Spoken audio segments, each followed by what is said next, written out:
Hi everyone. Hello. Sorry I'm late. Took me a minute. I could not for the life of me find my veil, but I finally found it. We're about to put it on and we shall get started. Hello. Welcome. I'll give folks a few minutes to arrive. Ooh. All right. Make sure my hair's not on fire. Okay, I'm gonna do my best to get to everyone today. Let me just open Venmo and PayPal so I can keep track. Hi, Zoe. Oh my god, thank you. I just had it cut. Thank you, Posh Ice. And I washed it yesterday. Okay, let's see. Flash readings by donation. Payment links in bio. Drop your questions in the question box or leave as a note your IG handle. Hi everyone.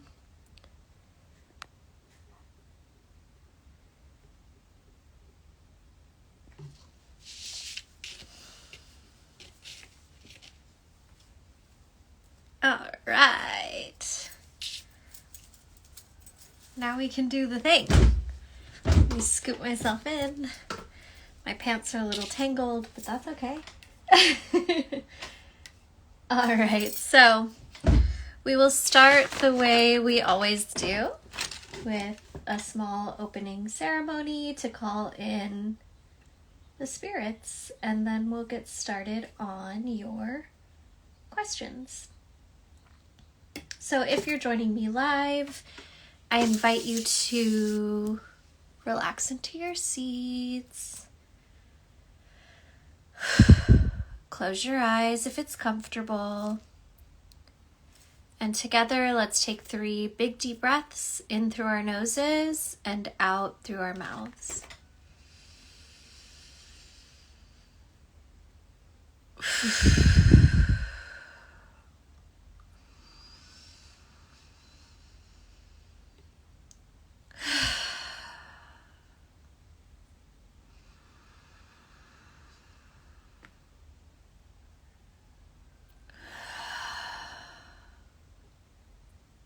Good. Keep taking those big, deep breaths as I call in the spirits.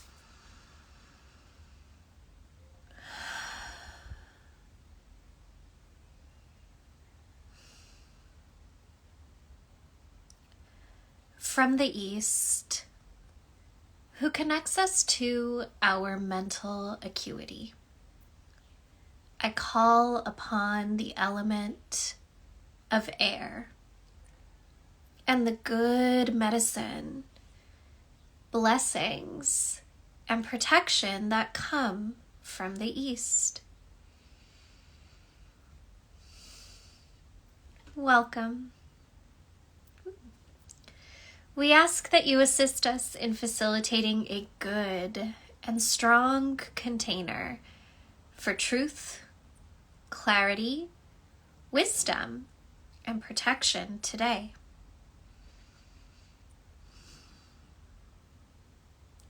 Welcome good medicine that comes from the East.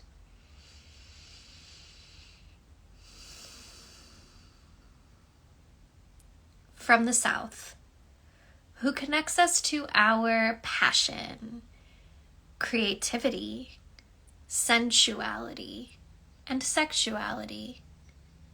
I call upon the element of fire and the good medicine, blessings, and protection that come from the South. Welcome.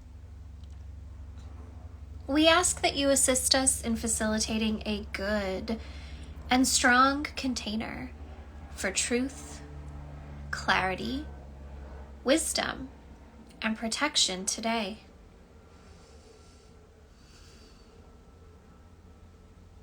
Welcome good medicine that comes from the south.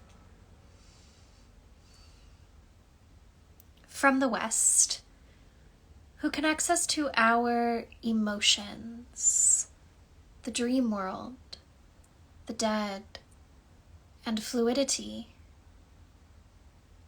I call upon the element of water and the good medicine, blessings, and protection that come from the west. Welcome. We ask that you assist us in facilitating a good and strong container for truth, clarity, wisdom, and protection today.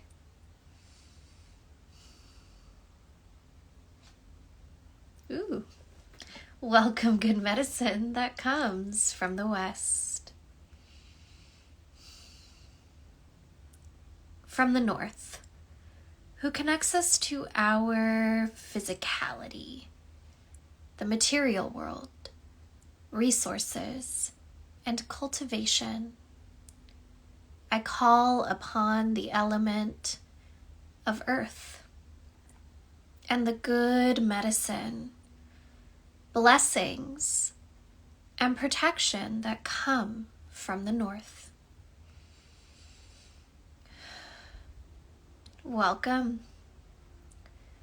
We ask that you assist us in facilitating a good and strong container for truth, clarity, wisdom, and protection today.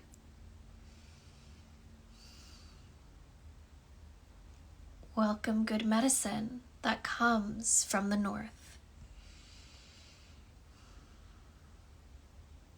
From above, we draw down the golden light of Creator, down from the heavens into our crowns, moving down through our bodies, plunging into the soil, connecting deep into the center of this good earth.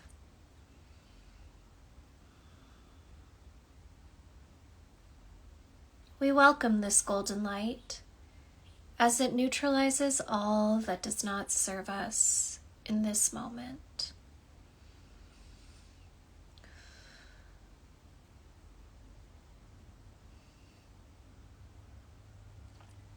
Ooh. We thank you, Creator, for your great dreaming and for our lives.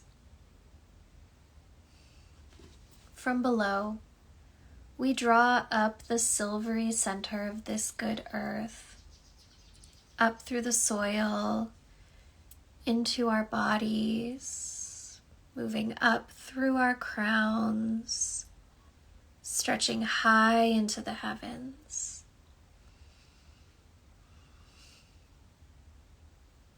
We welcome this silver light as it neutralizes all that does not serve us in this moment.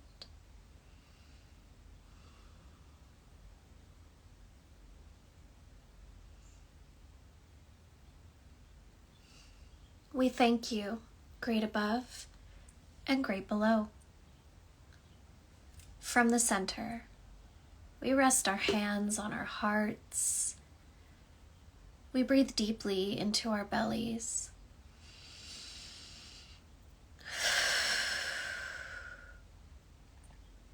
And we listen to the seventh direction within us.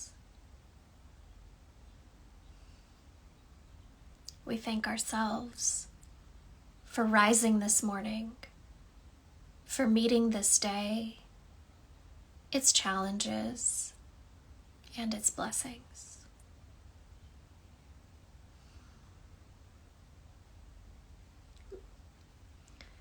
benevolent spirits of the cosmos, our Father Sun, our Grandmother Moon, our good Mother Earth, ascended ancestors, wise and well, good spirits, guardians, gods and guides who surround, support, and uplift each and every one of us gathered here today.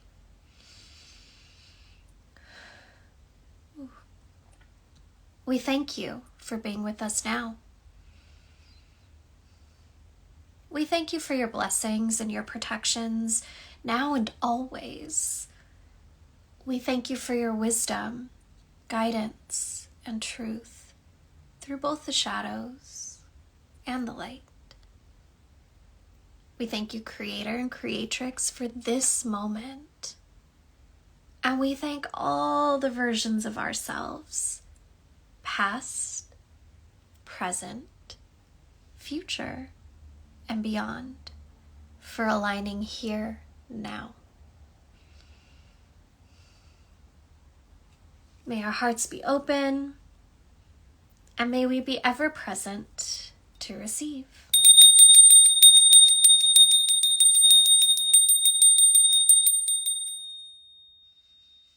Ooh, it's a busy room. Right off the bat, I'm feeling like quite a few ancestors coming through in need of elevation. Quite a few. Which makes sense because geographically where I am on this earth, we are entering into the season of the dead. In my own cultural cosmologies, like this is the season of the dead. And I can feel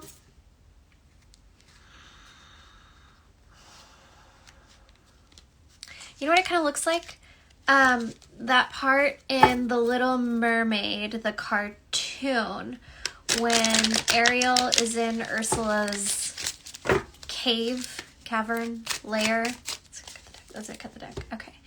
And you see all of the souls of the people who could not hold up their end of the deals that they had made with Ursula, and then they turn into like these little, I don't know, sea anemone gray creatures, and you can see their eyes, and they're like, I see this large group of ancestors, and they don't belong to any one particular person, but this is like a collective of ancestors that are coming through right now. And if you haven't already, in preparation for the season of the dead, done some divination with your good spirits, asked them if there's ancestors of your lineage in need of elevation, in need of assistance, now would be a good time to do it. Now would be a great time to do it. Because there are so many. So many who are tired of being in the gray space.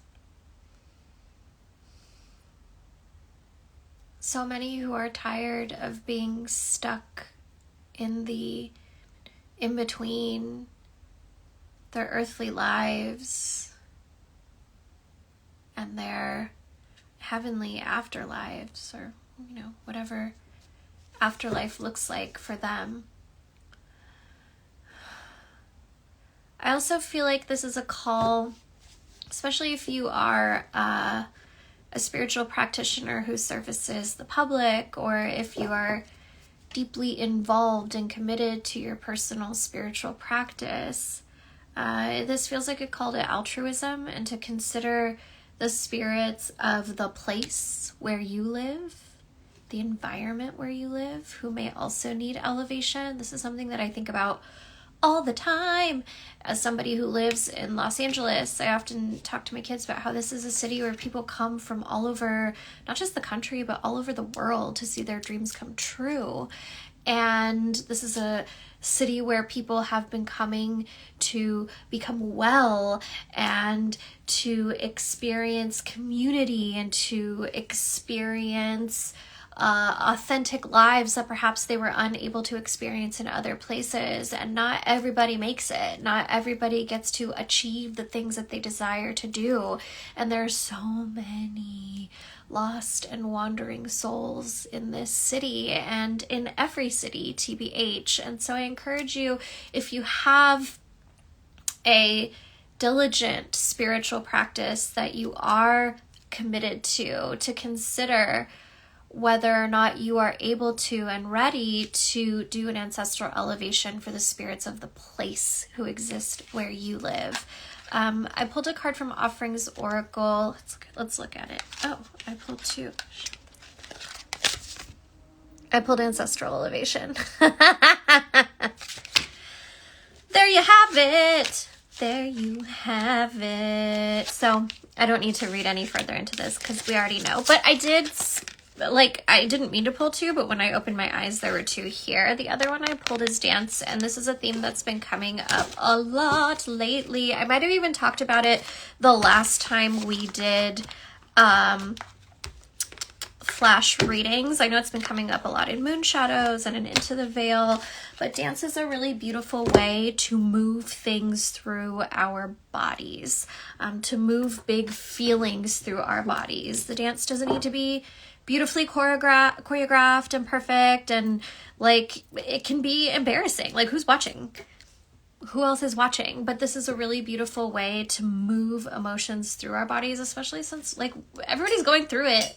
My friends, everybody's going through it, between our personal stuff that we're struggling with, trying to survive in late stage capitalism and stay fed and housed and adequately employed as much as we need to witnessing, state sanctioned violence at home and all over the world. It's a lot. It's a lot to take in, and being able to move our bodies, even if it's just like stretching your arms in bed and moving that way, however it is that you are able to move your body, it's a great way to get some of that stuff that's stuck, some of that overwhelm that's stuck, to move through you and out of you and transform into something that is more supportive for you. So let's get into today's readings. Okay. I'm going to start here. I'm going to do my best to go in order. Jordy R. Where's my spirit team guiding me to these? Where's my spirit team guiding me to in these next couple of months? I feel things shifting for me in many ways, but I can't get a sense of direction. Thank you. You're welcome. Let's see.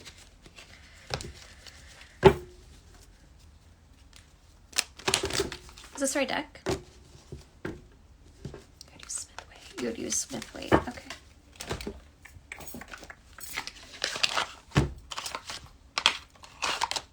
Look at this box. Look at this box. Look. It's fine.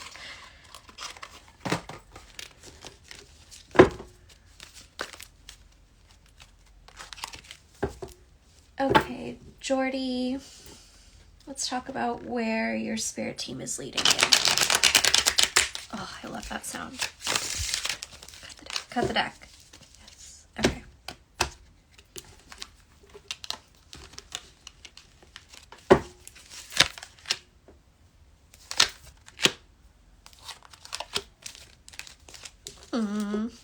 Cute.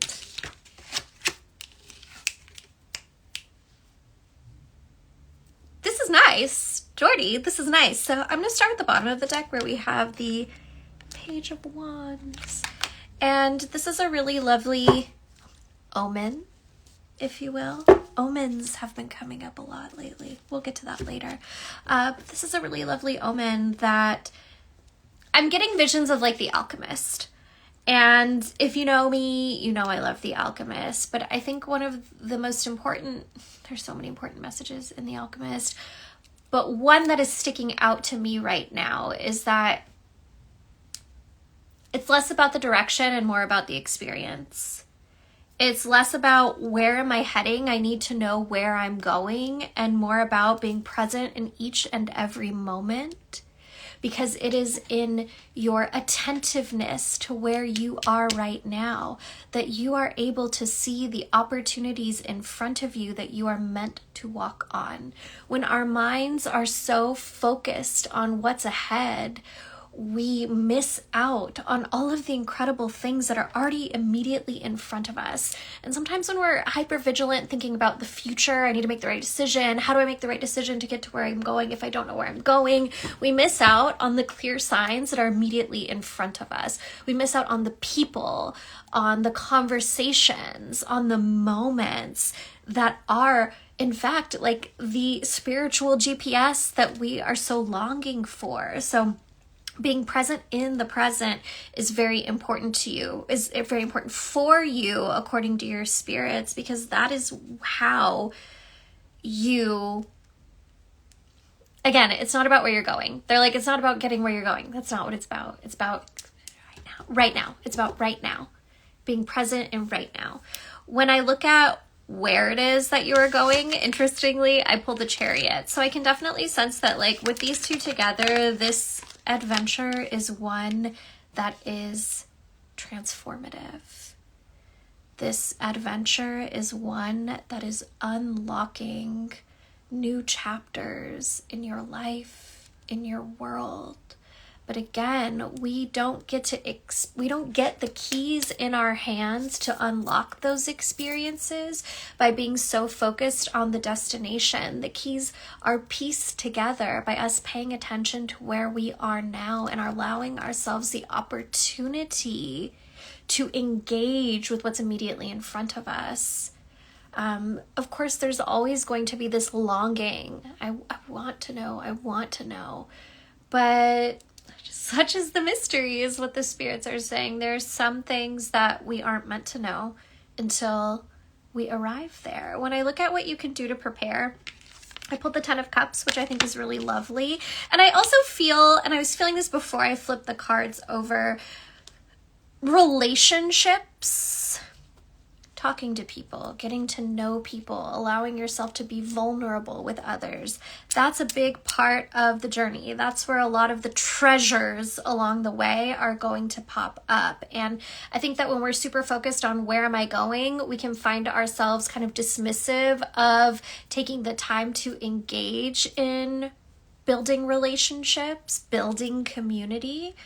But like, that's literally the point. That's the point. And when we feel like, oh, those things are going to distract me from where I'm going, you miss out. You miss out. When I look at what else you need to know, I pulled the Page of Cups, and it does feel like there's a bit of a spiritual awakening associated with all of this, especially with like the celestial crown on the Chariot's head. There's definitely a bit of spiritual awakening that's coming along with this process. And I also believe that's why building community is so essential, leaning into community is so essential, whether it's the community of the living, people that you make relationships with of flesh and bone and blood, or if it's building relationships with the dead, your spirits, your court. Those seem to be the things that make the wheels turn to get you to wherever it is that you're heading. But again, like where you're going, it's here nor there. It's what you make of the time on your journey that you were meant to that's like what you're meant to experience. That's what you're meant to focus on now. I like it, Picasso. Thank you, Jordy. Okay, Pavonine Thing, you're next. I saw your question in here. Okay, so excited for you. Pavonine Thing. Hi, Caitlin. I'm having anxiety about my big move. Some related to my dad and some to me. What can I do? You got it. Before I even shuffle, I think it's interesting that I just cut the deck, and in the center of the deck, we have the Chariot and the Four of Swords. And what this is telling me is like, this move is Oh, I heard like divinely orchestrated, which I feel like we already know. This move is certainly divinely orchestrated. And sometimes in those moments where we're like, what the fuck am I doing? Am I making a huge mistake? Turning to like, no, like Earth asked me to do this. Earth asked me to be in a certain place. And it might feel weird because things that are unfamiliar do feel strange and a little scary at times. But I know I'm doing the right thing. Even if you're struggling to believe it in the moment, it can be kind of helpful. The other thing that's coming up here is like making sure that you are, which can be a struggle, especially when there's a lot of big changes going on. Making sure that you're protecting your rest, protecting your sleep. You've got a lot on your lists is what I'm hearing, which is to be expected right before a big move. And I'm hearing like you need not worry about getting it all done before you head out, because what's not done will resolve itself once you arrive. I want you to take some big deep breaths, It may also be helpful to do a cord removal regarding your father.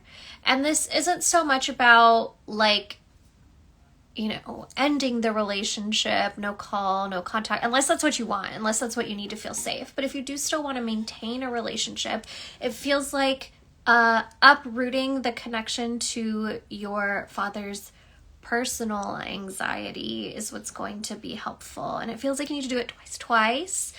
You can do it in the shower. I feel like water is going to be helpful for this process.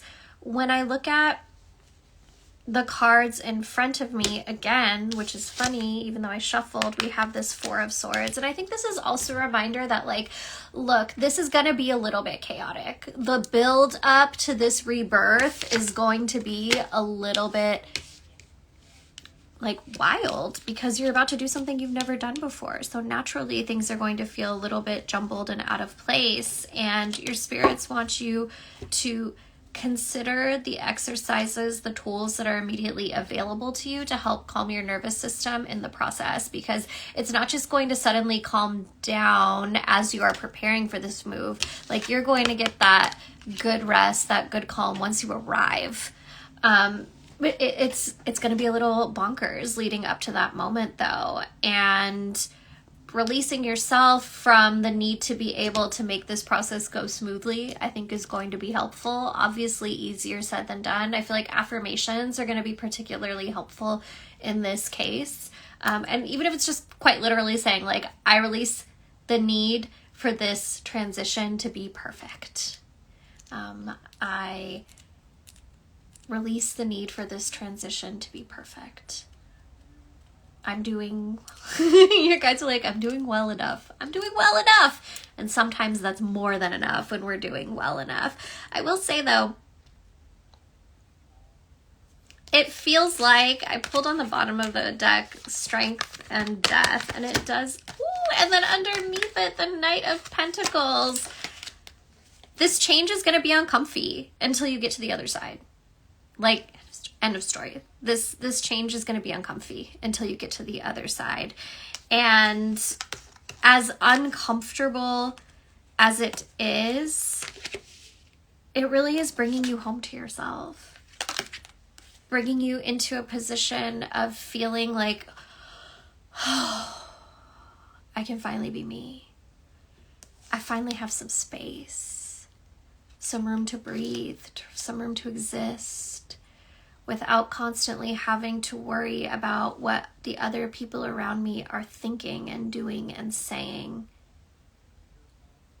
This is a strange season, this transition, but what exists on the other side, quite literally, is a blessing. It wouldn't surprise me if there's some, like, fighting in the fam right before you go. And I don't think that's because you're making a bad choice. What I'm feeling is that it's from other people's fears, you know? They want you to be close. They want you to be safe. But they also want to feel comforted by your presence. And your guides are like, it's time to fly. It's time to fly. This moment that you're in of discomfort is temporary. And what awaits you on the other side is, ooh, legendary. They're like, this is part of your hero's journey. Make art from it. Once the dust has settled, make art from it. So many majors. So many majors. Let me know when you're moving. Okay, let's see.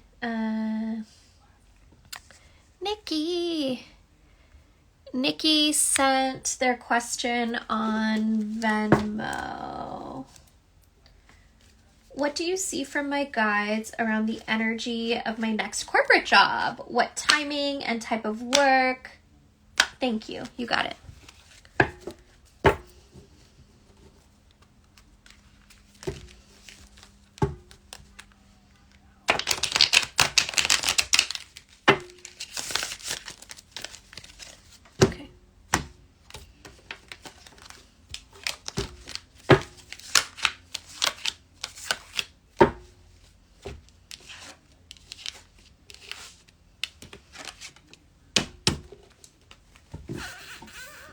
Okay. I was feeling this before I pulled the cards, but as I am looking at the cards, it's reaffirmed back to me.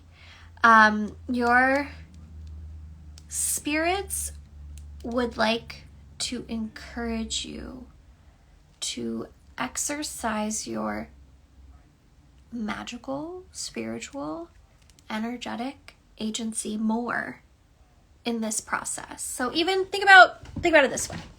When we ask the spirits, what's my next job going to be? And when is it coming? We are putting the power of choice into not just the spirit's hands, but like the world's hands. The people around us, their hands. But your good spirits are instead encouraging you to consider, what do you want? What do you need? And what kind of devotion are you willing to offer unto your altar in order to receive it? You can settle for what the world is willing to hand you. Or you can be an active participant in creating this next chapter of your life. Your good spirits are encouraging you to sit at the altar and start telling them, what is it that you need? And what is it that you want from this next corporate job? What kind of environment do you want it to be? Do you want to work from home? Do you want to work in an office? Do you want to work hybrid? What is the culture like? Are you looking for a place where you can make friends, have drinks with your colleagues after work? Or are you more interested in a place where you can like pop in, clock out, get the fuck out of there? Are you looking for a situation where you work closely with your supervisors and your team? Or do you like a little bit more distance from the people who are, higher ups? What is it that you want? What is it that you need? How much paid time off do you need? Do you need health insurance, benefits? What do you want this job to look like and feel like? And sit down at your altar and start writing these things down. Write them down, create a lovely little petition for them, set them down at the altar, and don't pray on it once. Pray on it every day. Every day. And in companionship with those prayers, take the necessary actions to start reaching out and allowing that job opportunity to have a pathway to access to you, right? There's a movie where, oh my God, I can't remember if it was a movie or a show, but the clip is like, the guy goes to this like curandera brujita who works at the like bodega, right? And he comes in and he goes, your candle didn't work, I didn't get the job. And she's like, well, what'd you do? And he's like, I filled out my resume and I put it under the candle. And she's like, but did you fill out another copy of the job application and send it to the employer? And he was like, no. And the spirits want to remind you that like these two things go hand in hand. We have to take aligned action in the realm of the living to reflect that which we are petitioning from the realm of the dead. Your spirits want more input from you. Because TBH, it feels like if you keep doing it the old-fashioned way, where we're just sending out resumes, reaching out to networks, but not really taking the time to engage with our altar, engage with our spirits about it, you're going to end up in another position that's not as fulfilling, that's emotionally depleting. And your good spirits don't want that for you. They want you to be set up in a situation that feels really fulfilling, rewarding, but they need to understand more from you. What does fulfilling and rewarding look like? What does it feel like? So that they can start encouraging you and moving your eyes in the right direction. It does feel like exercising self-agency at the altar and away from it is a big theme for you in this season of life. And by allowing yourself to witness what it is you're able to do, starting with this job, I think it's going to be very encouraging for you to start exercising that agency in other parts of your life as well. Devotion to your spirits in this process is the most important thing. It isn't writing the petition, setting it on the altar, and we're done. It's reaffirming it daily, praying over it daily, asking your spirits what kind of offerings they desire, asking your spirits what kind of sacrifices they need from you. Maybe everything on the list can't happen. Maybe there's a couple things that need to be sacrificed in order to get you to a place where you're actually going to be happy, or at the very least, content, bare minimum, right? So those are the things that your good spirits want you to consider. As I was shuffling, I was like, I'm going to pull when the job is coming, what kind of job, what kind of work it is, and what you need to know. But when I flipped the cards over, they're like, that's not what we're talking about. Instead, they want to encourage you to be more of an active spiritual participant in this part of your life. Okay, Nikki. Oh, you have 2. Okay. Nikki, question 2. Husband is also job searching. What timing do you feel around him landing a job, and how many job offers might he get?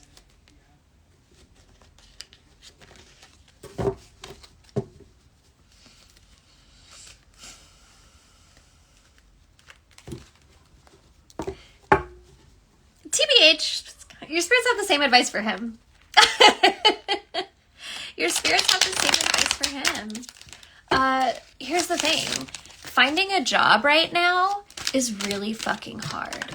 There are a lot of barriers in place, and not even like spiritual barriers. Like there are operational and logistical barriers that are making it extremely difficult for folks to find something. Starting with like LinkedIn auto apply and other types of services like Indeed and shit that employers are using so that they don't have to pay someone to read resumes, but then they miss out on so many incredible candidates because, one thing on the list isn't checked, so it doesn't feed through to whoever is hiring. And it's bogus, but it's creating so much more, it's creating a larger challenge for folks who are trying to get work, right?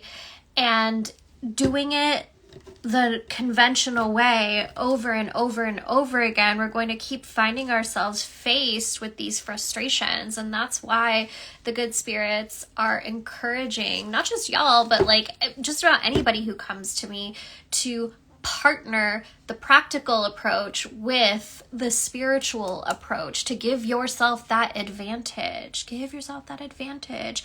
It does also feel, TBH, I am getting a little bit more information about your partner. It feels like, it might take him a little while.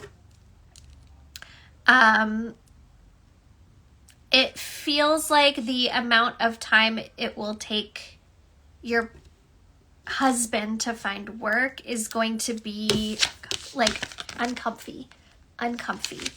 And it also feels like, I don't know, there's like some sort of dispute coming. I don't know if it's related to, it is. It feels like it's related to his most recent job, maybe the one before that. I'm not sure what type of work he does, but it feels like there's some sort of dispute, some sort of conflict coming up. And I would just, be mindful that this thing might make it harder for him to find work as quickly as he wants to. Your good spirits are encouraging you to talk to him about like responding rather than reacting when this situation comes up. It kind of feels like someone he's worked for or worked with has some not so nice things to say about their time working together. And that might have some not so great influence on his job hunting in the same industry. Again, it does feel like, working with your spirits is probably going to be the most helpful thing to mitigate this and get y'all through it so that you can get on to whatever the next opportunity is. I would have a discussion with your partner about, like, is there anyone who feels like wronged?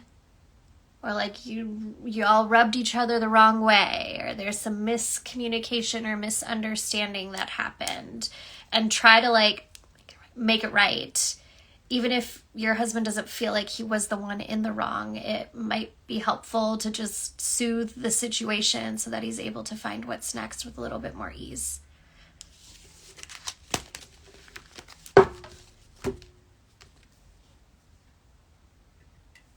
Thank you, Nikki. Okay, now we have Ash. All right.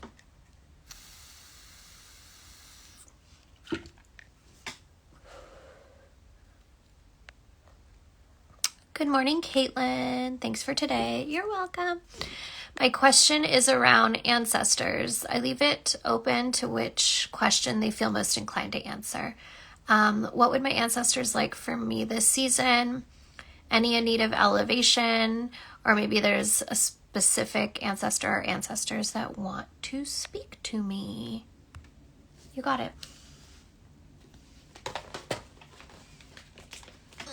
We're switching decks.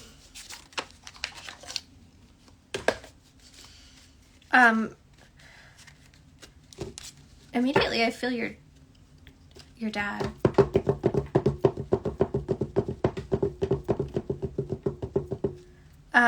There are some, that's funny. I thought this card was on top because I pulled it earlier, but when I split the deck, it's right here in the middle, Ancestor Elevation. And he's telling me that there are some spirits in his lineage who are in need of elevation. Feels like a few of the men of your father's line are in need of elevation.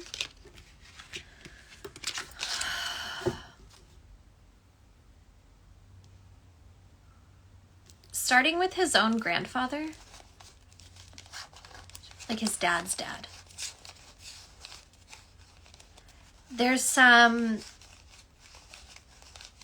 like, I would describe it as like muck. There's some muck. He feels very, like he's struggling to breathe. Almost like it's kind of reminding me of like when people take mud baths, but if a mud bath like hardened around you and like your skin couldn't breathe, that's the feeling that I'm getting.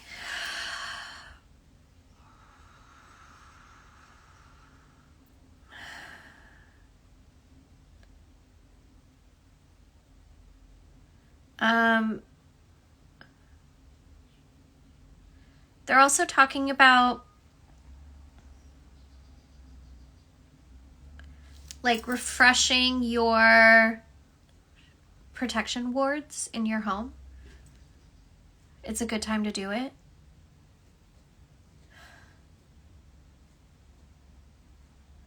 Your dad's talking about his new job. About how he has assignments now. That's been good to have something to do. Keeps busy. Keeps out of trouble.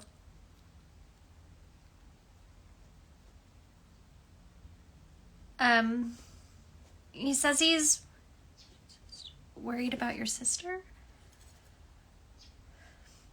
But he also says that's not yours to fix. He just wants you to know he knows. He said, keep your head up, kid. He said, like that baby needs you. Keep your head up. He says, I have to get back to work. But it was good seeing you. He says he'll visit you soon.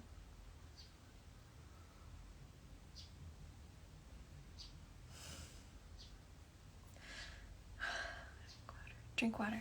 Okay.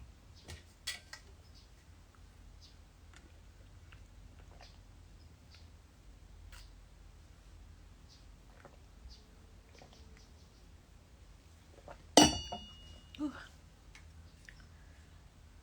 Okay. Thank you, Ash.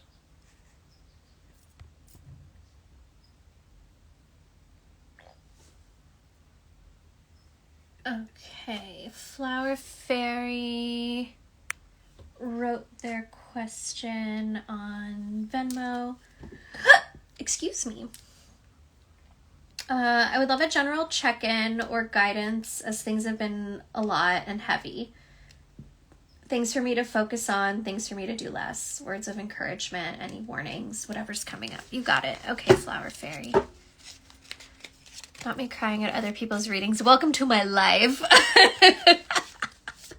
I am always crying for other people's readings.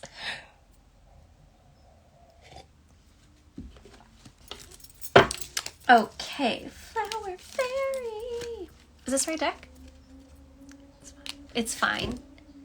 Would you like me to change it? No. Okay. This is okay. Yes. Okay.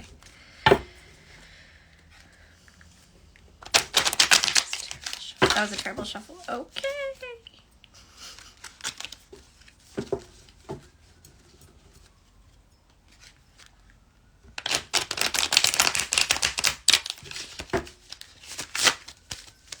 Do it again. Okay.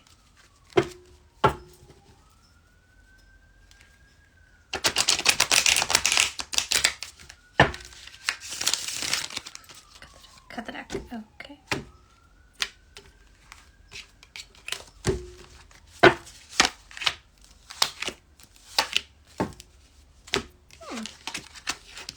He's nice. Okay, Flower Fairy. So, what do they want me to start with?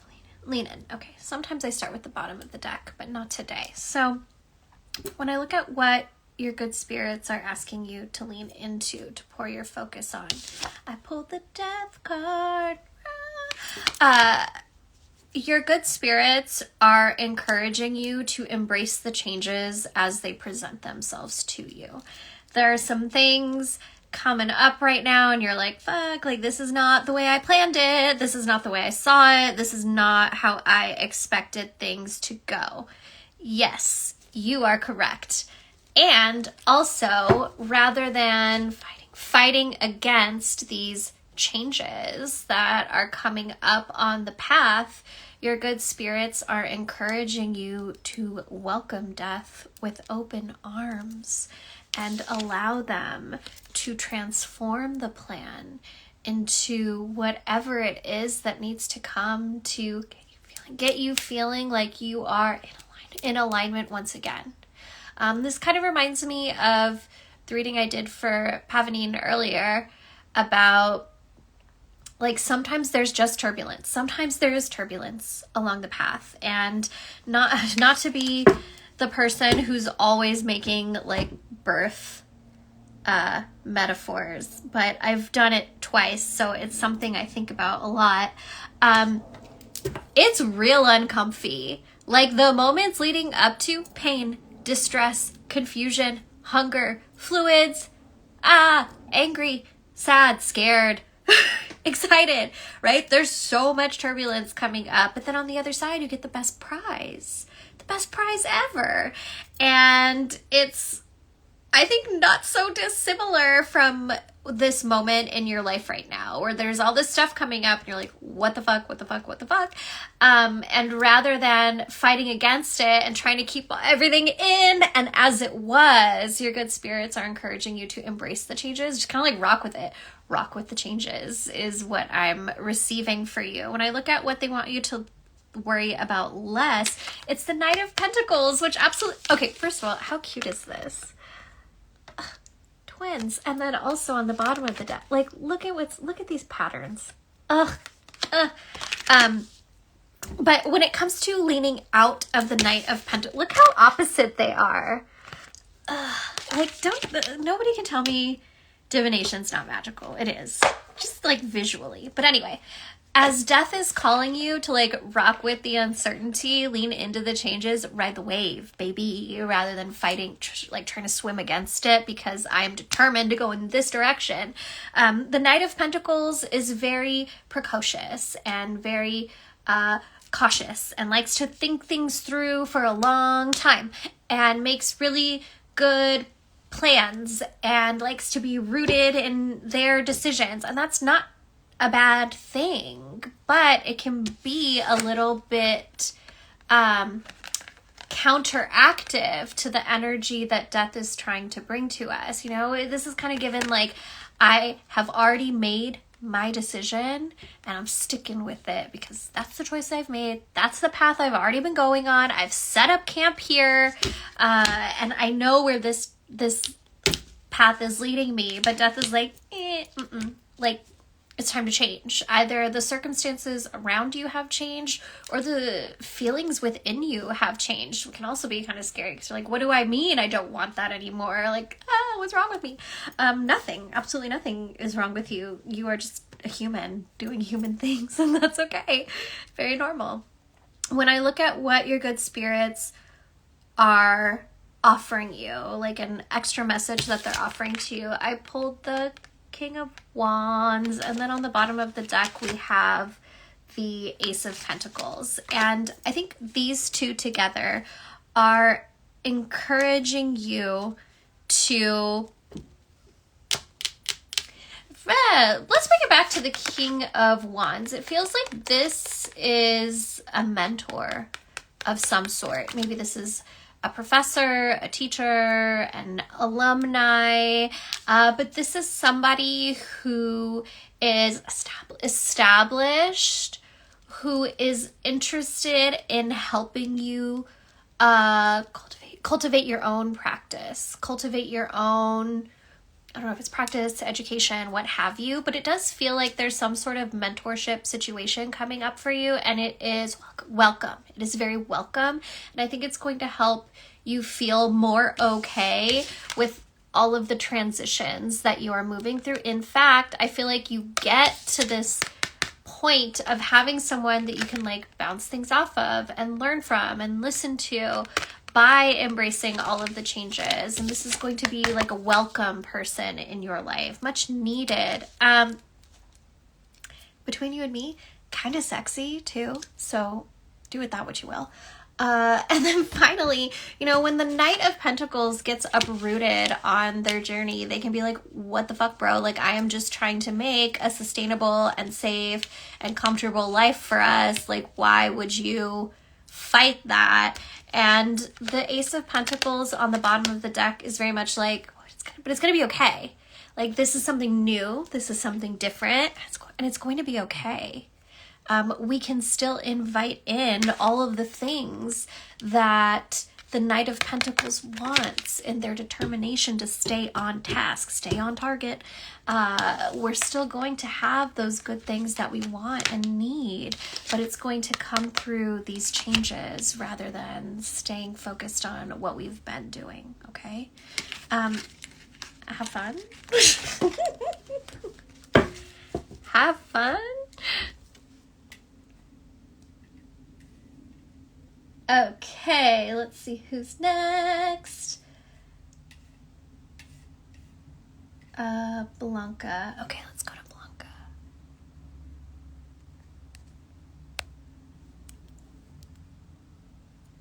Any messages my guides have for me? So much has changed this week. You got it.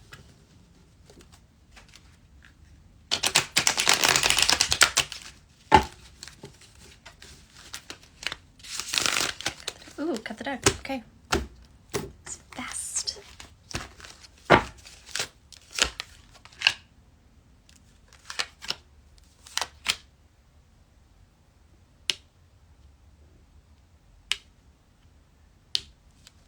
Tell me the order again. What's here? What's ahead? What's gone? Okay. Okay. So I pulled a few cards for you. They're telling me it's what's here, what's ahead, what's gone. And what's here, which I think is quite nice,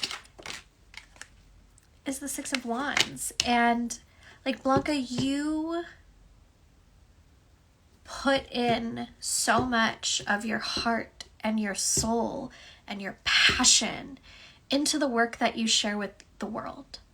Whether it's the relationship you offer to your family, the people you share your private and personal life with, your relationship to your spiritual clients, your relationship to your art and creative process, creative endeavors. Like, you pour everything into it, your authenticity, your vision, your truth.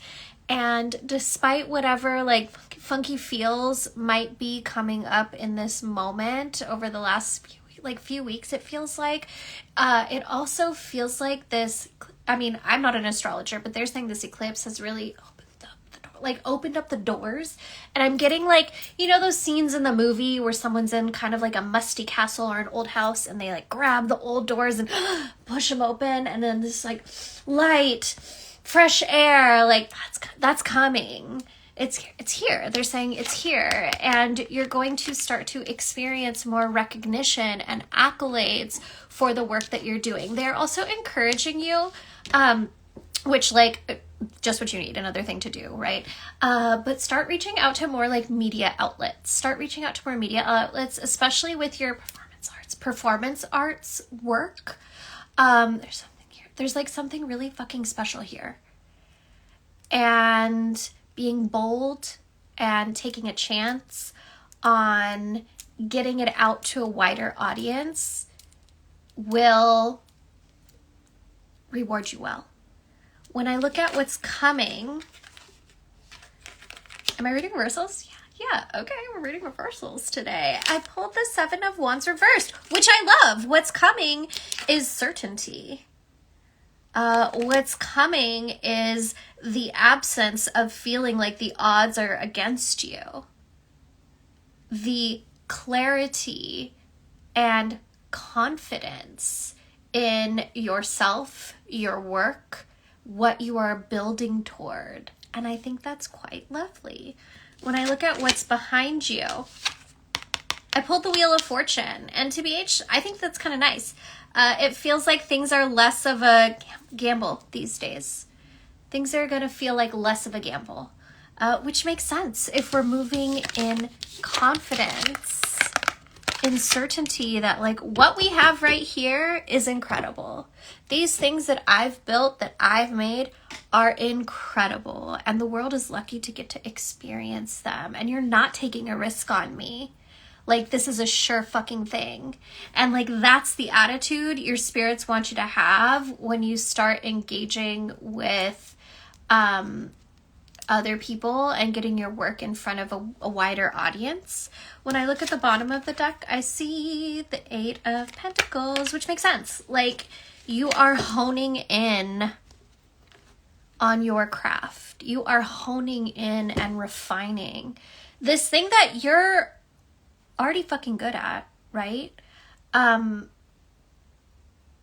you weren't born to just be good.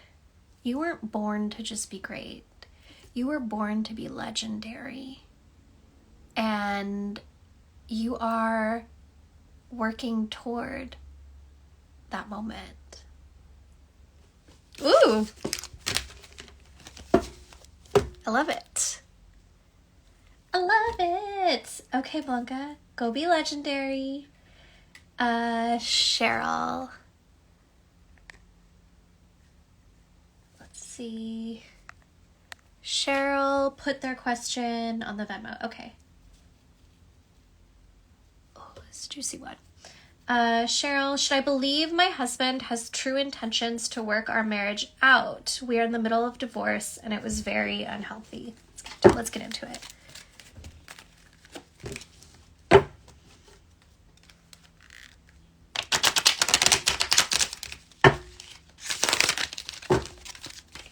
Shuffle again. Okay.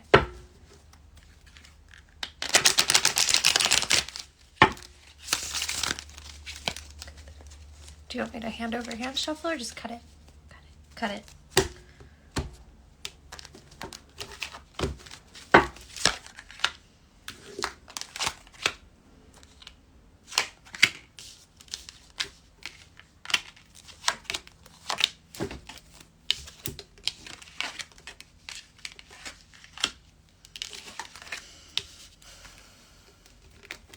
Am I reading reversals?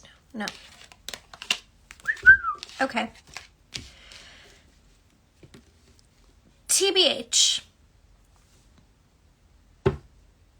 When I'm looking at what's going on with your husband, I'm seeing the panic of realizing how hard it is to do things alone. I'm seeing like, it literally feels like, oh fuck, like it all just hit him. It all just hit him of how different life is going to be. But again, like, it feels very centered around loneliness. Loneliness. I don't want to be alone. I don't want to be alone. What I don't see is I don't want to be without my wife. I just see I don't want to be alone. I don't want to do things for myself. What I'm also seeing is still this very like childish mentality, wanting to be taken care of, which isn't like inherently wrong. I want to be taken care of, and I am, but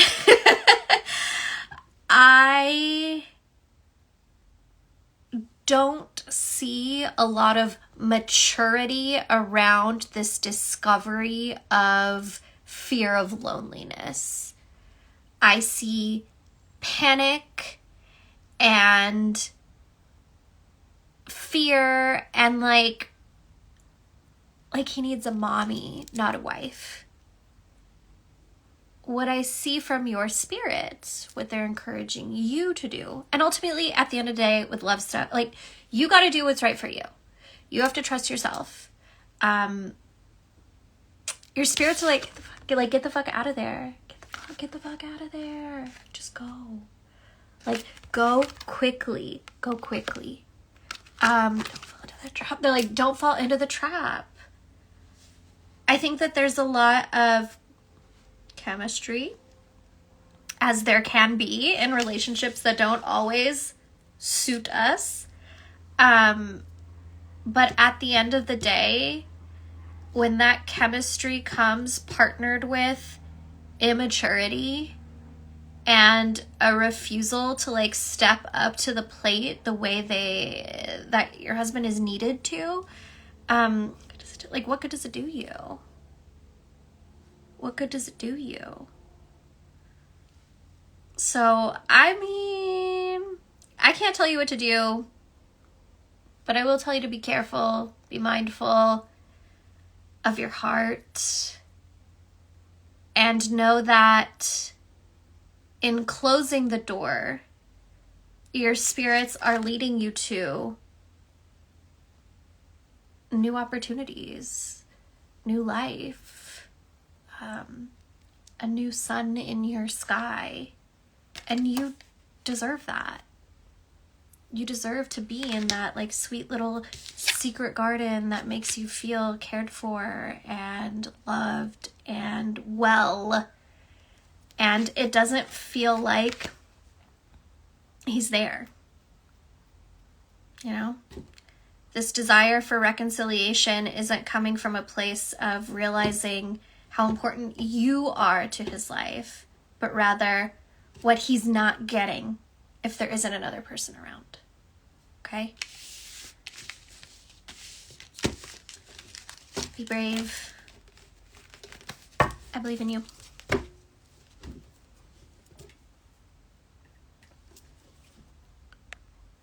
Cheryl, you're here. He has the mother. Yeah, he wants a mommy, not a wife. Okay, let's see who's next. I'm going to jump to PayPal really quickly, then I'll go back to the Venmo, just so that I can give other folks a chance who've been waiting a while.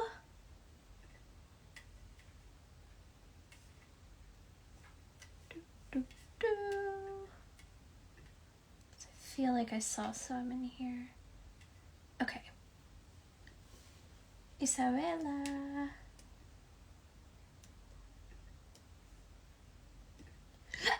Excuse me.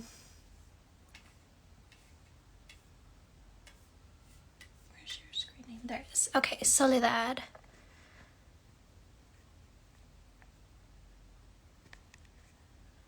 Here we go. Hi, Sol.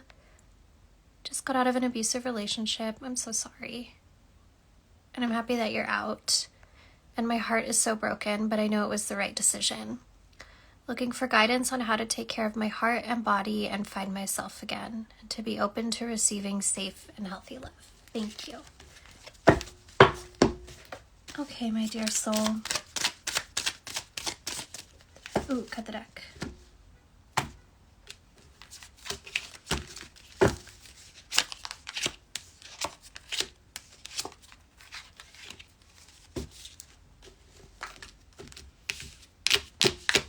Okay, a few things to get you started, because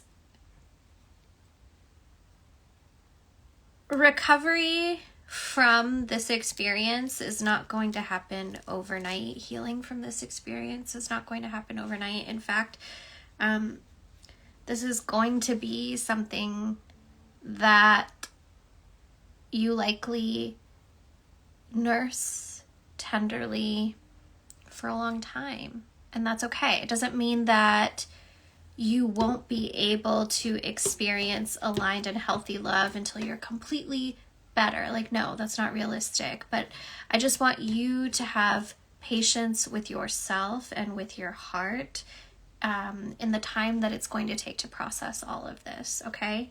Now, first things first, I pulled Defend, and it does feel like a cord removal would be actually even more than a cord removal.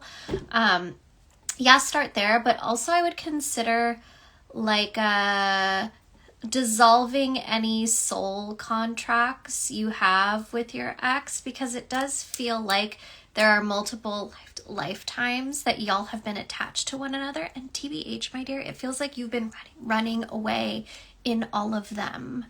And friend, like, your spirits are telling me, like, this is the first time you got away. This is the first time you got away. And that's huge. That's huge. You've already done the biggest thing in breaking the cycle, but I would petition your spirits, ask them for assistance in dissolving any soul contracts that you have with this ex in this lifetime and any other lifetimes. That's going to help a little bit with the grief process and the guilt, because sometimes we feel guilty leaving a situation that literally hurt us. What's that about? I don't know, being human, but it feels like removing the cord, dissolving the contract is going to help with any residual guilt you might be feeling from making the right decision for you. The next two things they're showing me are silence and rest. Your spirits are emphatically insisting that you do not jump into another relationship. Your spirits are emphatically insisting that you give yourself some time, some space, that you give your heart and your body and your brain some time to rest and recuperate. It feels like you're naturally, to be expected, your nervous system is like shot right now. And it feels like this is not a time where we're going to make the best romantic decisions. No judgment. We all make bad choices sometimes. A lot of the times. It's what being human, it happens. But your spirits really, really want you to be cautious and be, give yourself time. Give yourself time with just you, with investing in friendships, in family, whether it's family of origin or chosen family, investing in community, investing in time, solitary time with yourself, getting comfortable with being alone with yourself. You really need, you don't need anything, but your spirits are saying you could really benefit from having some distance from romance for a little while. Especially when you're in the process of dissolving these contracts and letting your body and your brain and your heart recover. You don't need anyone else's mess coming and making that process any harder. I'm certainly not getting that you're going to be alone forever. That's not the vibe at all, but you need to give yourself a chance to reset and feel well enough to engage in romantic relationships that are healthy and supportive for you. I would consider, what do you have in your spiritual toolkit that helps bring you comfort? Is it, drinking certain teas? I think Tulsi is really helpful for the nervous system. Chamomile is very calming. Of course, look into any contradictions that any herbs you ingest might have with medications that you're taking. Does meditation work for you? Maybe it's dance that works for you. Maybe it's going for a walk around the neighborhood, or just sitting on the stoop and letting the sun touch your face and breathe some fresh air. Maybe it's journaling. But now's a really good time, if you don't already have a mental list of what's in your spiritual toolkit that helps you feel okay, to start exploring what those things might be for you and keeping inventory, if not in your mind, on a piece of paper that you can post somewhere, so that when you're starting to feel that overwhelm of emotion, whether it's anger, sadness, shame, what have you, nostalgia, you can look at that list and lean into one of those things on it and let it carry you through those experiences. Your good spirits love you, they're proud of you, and they're here to help you through this next chapter, okay?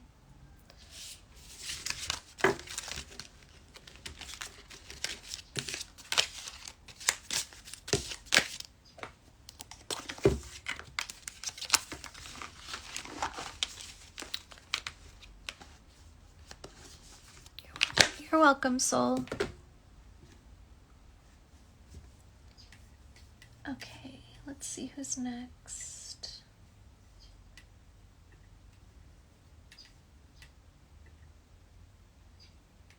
Q.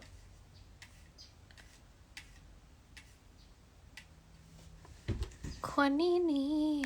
Where are you? Here we go.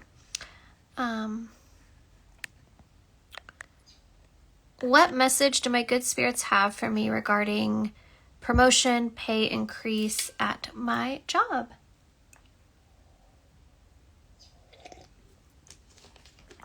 Let's get into it. Is this right, Doc? Yeah. Okay.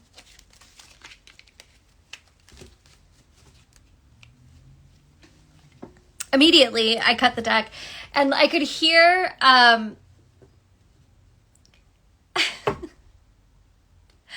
I heard, have you spit over it? And I saw like a candle and you like hovering over it.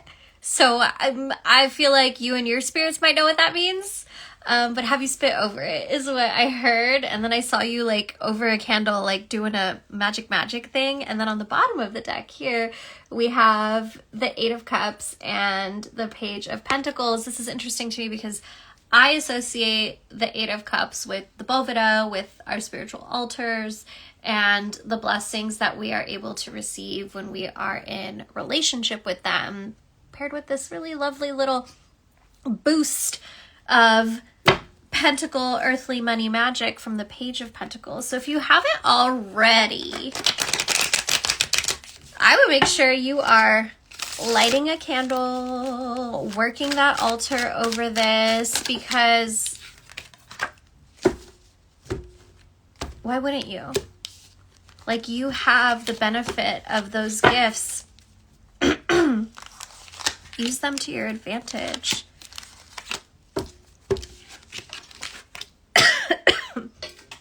Am I reading reversals?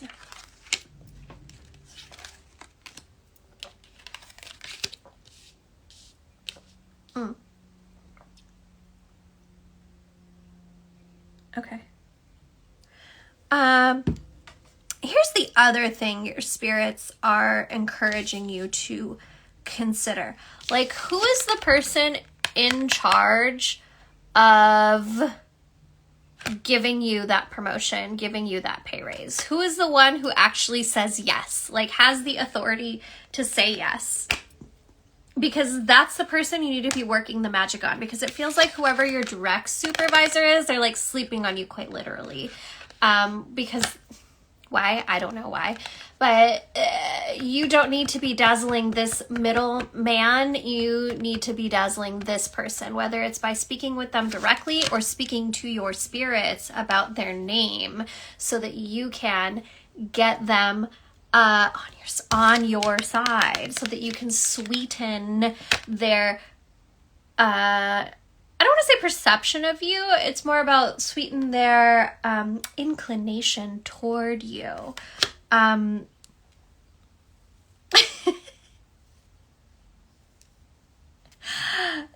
need to like go straight to like the big boss when it comes to your magic. Straight to the big boss. Because it feels like whoever is in the middle, like, they're not there. You know, they're checked out for whatever reason. Bless them. I hope they're well. But they're just not paying enough attention. And it feels like if you come to them following up about, you know, a promotion, pay raise, they might be like, I don't know what's going on. So we're going to take it above them in our prayers and also in our practical approach as well. You are very enchanting, and they don't want you to forget that. Like, use that enchantment to your advantage. You've got it. Why not? Like, why not make your life a little bit easier and better in all aspects with that gift that you've been given? It does feel like even with the promotion and the pay increase, you're going to feel like you have... It doesn't feel like an overwhelming workload, which is kind of nice. It feels like this pay increase comes, but you're not devastated by the changes in your job that follow it. Because you're enchanting, because you're praying over this, because you're apparently spitting over it is what your spirit said. So like, go ahead. Do whatever they tell you to do with that candle, because I feel like it's going to work. I absolutely feel like it's going to work. And you're going to make a lot of friends in influential places in the process. So good for you. Let me know how it goes.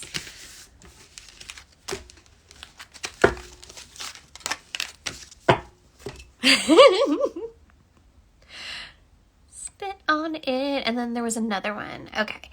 My second question is on behalf of my friend Daniel, whose permission I have for spiritual things. What should he consider when making his next career move? You got it.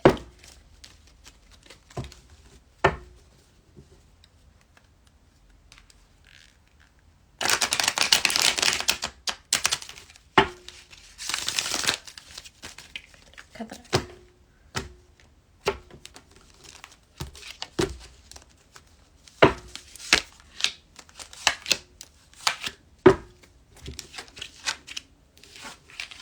Am I reading reversals?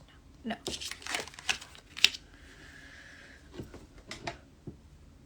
Okay.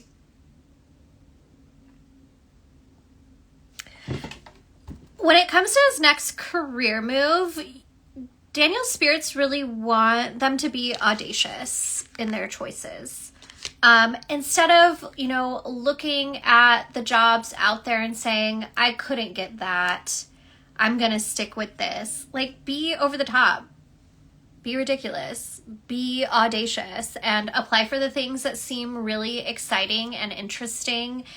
Because it feels like Daniel will be rewarded well in those situations. If you have to fib on the resume, like, who fucking cares? Like, this is not sound advice, I'm sure. But I know a lot of people who do it, okay? And when you have good friends, you can put their phone number down for the reference.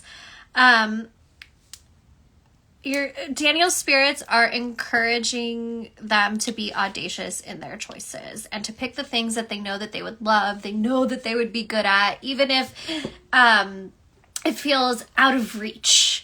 Even if it feels out of reach at first, if their heart is calling them to it, they should do it. They should go for it. When I look at what the spirits want them to lean out of when it comes to this job search, it's the Knight of Pentacles. And again, the Knight of Pentacles is getting like... like he's getting all the flack today, and I feel bad for them, but it is what it is. Rather than sticking to what's practical, what's expected, what should follow on the path if we're careful and we're doing what we're supposed to be doing. Like, no. Like, Daniel's spirits really want them to go above and beyond what the world tells Daniel they're good enough to have. Because the world, society, convention, the job requirements listed that are asking for, 5 degrees for $50,000 job. They're incorrect. And Daniel is correct in knowing that they're able to do something when they really want to do it. When I look at what the spirits want Daniel to be mindful of, I'm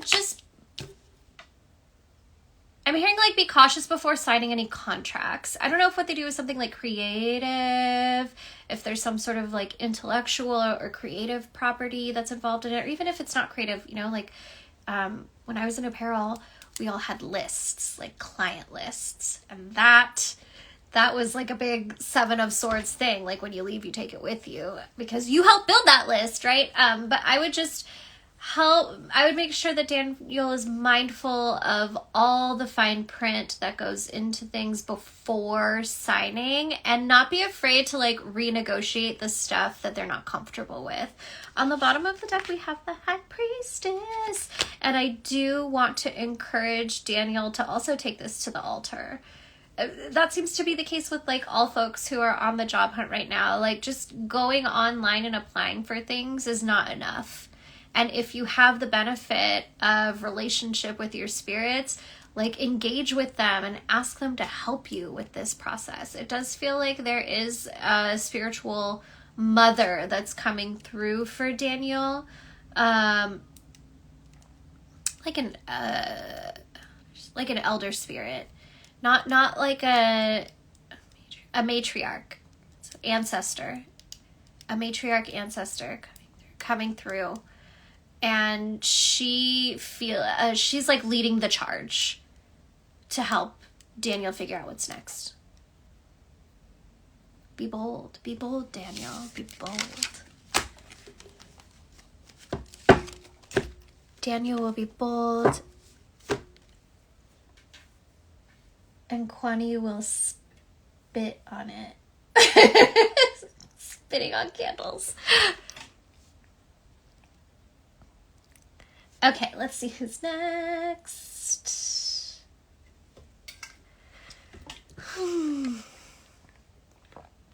Actually, I'm going to refill my water really quickly, and then I'll come right back, and I'll do Kelsey. Okay? Go refill your waters too. Drink water.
Okay, I'm back.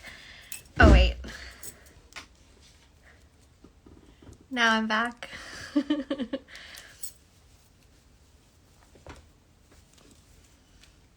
Okay. Let's keep going.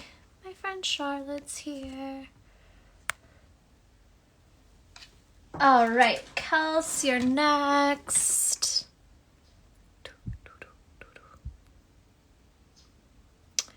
I've been presented with two very different options. I can move to another city, or I can go through substantial life changes in the one that I'm currently in. Both have huge pros and cons. Which is the right choice for me? Okay, let's look. Stay or go. Stay or go. Okay. Interesting.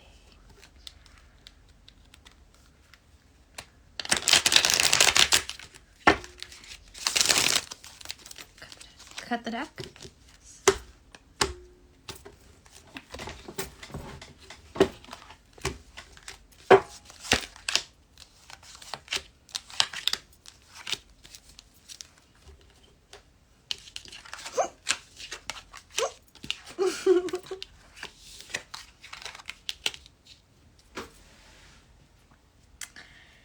Here's the thing. Here's the thing. There really isn't a wrong choice, which is annoying, I know, because sometimes we just want a clear decision in front of us. I'm going to dig into some of the stuff they're telling me about each of these options, but at the end of the day, your spirits, here's the theme for today, want you to exercise your agency. Like, this isn't about them making a choice for you. This is about you making choices for yourself and being the architect of your own life rather than giving that power away to someone else, including the good spirits who support you. So, when it comes to staying, I pulled the Eight of Wands and the Six of Wands, which are both quite lovely, if you asked me. It does feel like, as you said, there are going to be some major changes that come up, and they're going to happen quite quickly if you do decide to stay where you are. With that said, these changes also lead you into a position where you are feeling embraced, where you are feeling confident, where you are feeling like people are finally understanding what it is that I'm doing. I'm finding my community. I'm finding my place in this world.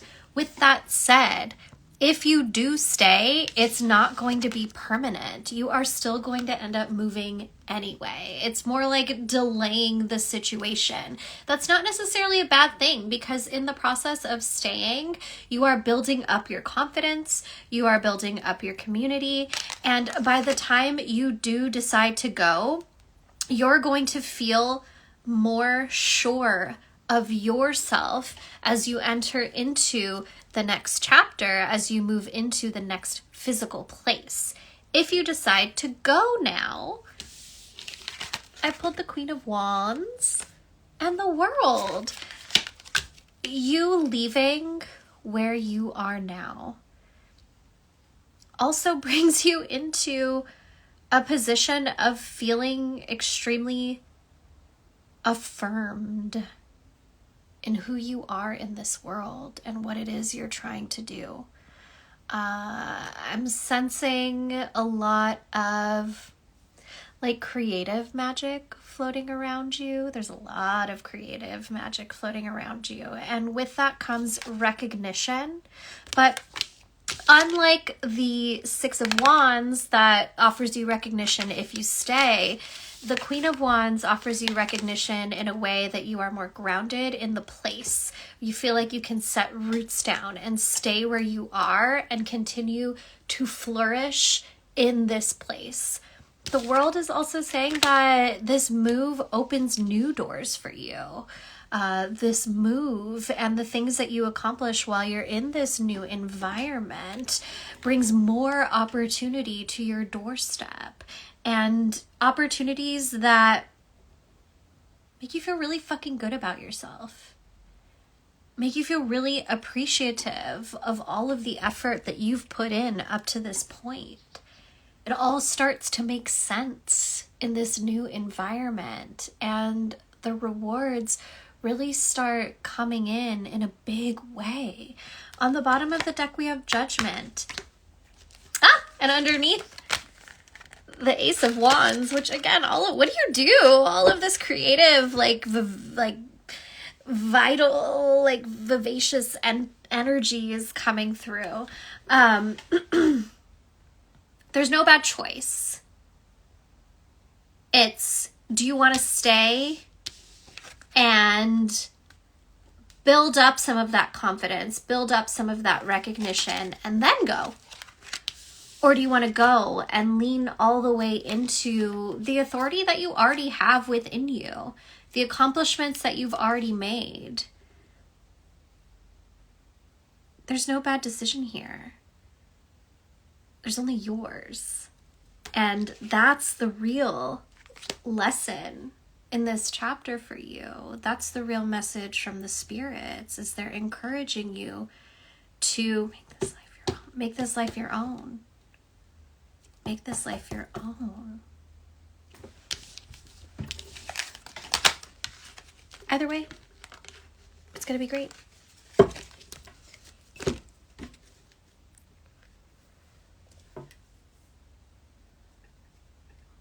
Okay. Oops, I got logged out. I lost my place. Let's try again. I think Cambodia is next.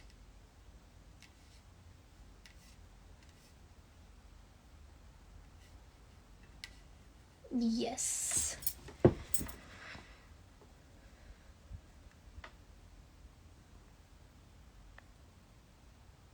Okay. Hello, I wanted to ask, are there any truths that I need to hear at the moment? I'm feeling a transition here on my travels, but I'm not sure if I'm putting myself in the right direction. Thank you. You got it.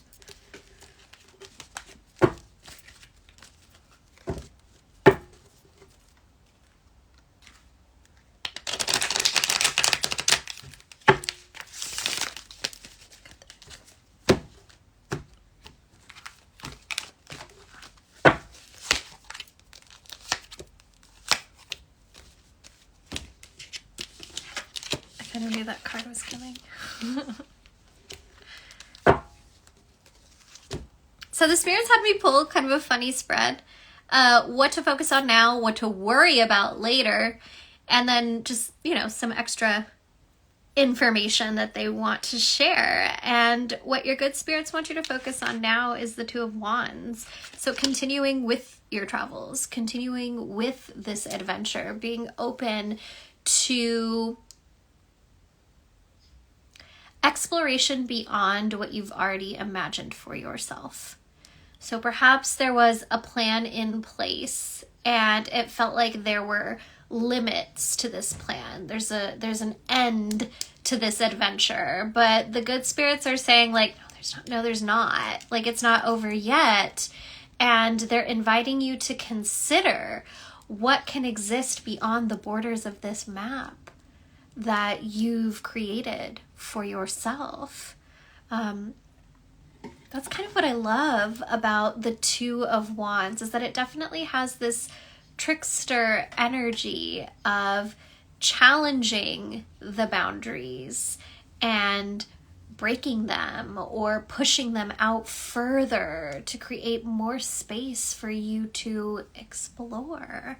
When I look at what your spirits are telling you to worry about later, it's the Queen of Swords, and it's like, look, you don't have to have it all together. You don't have to have all of the answers, the how, the when. It's not important. At least not at this moment. At least not at this moment. And also, when we look at the Queen of Swords, she sits on this stone throne. So she's very stuck where she is, which isn't necessarily a bad thing. Sometimes we want to be rooted in a place. Sometimes we want to have relationship and attachment to a place and not find ourselves leaving anytime soon, but it does feel like your adventure is not over yet, and your spirits want you to consider what's next beyond the ending that you've already planned for yourself. Well, the next two cards are really funny to me. Not funny, haha, but like, ooh, that's interesting, because I was seeing them, and then when I pulled the cards, they were there. The Two of Cups and the Empress. And it does feel like there's a bit of like whirlwind romance that seems to be coming up on this adventure. And I don't know if you're partnered or not at this point, but it does feel like a very,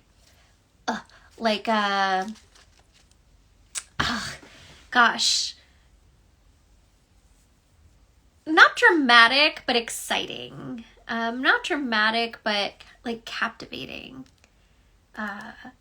Enveloping. Sticky. Sweet. And perhaps that is the next adventure. Being open to the possibility of romantic connection that is different from what you've expected for yourself in this lifetime. Maybe that's the next adventure.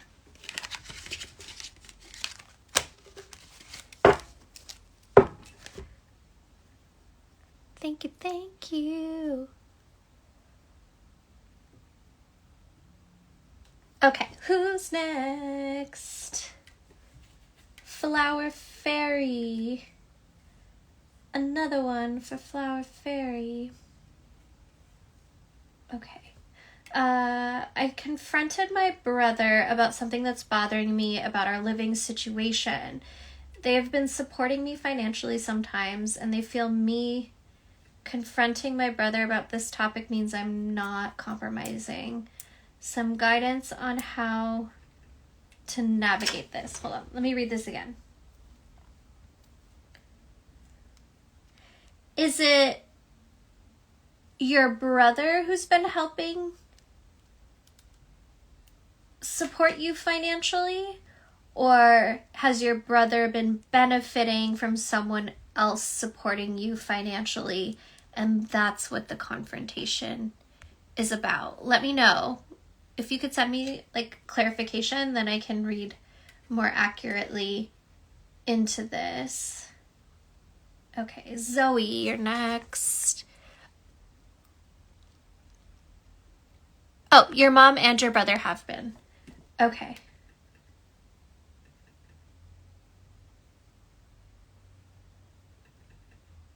Let's see.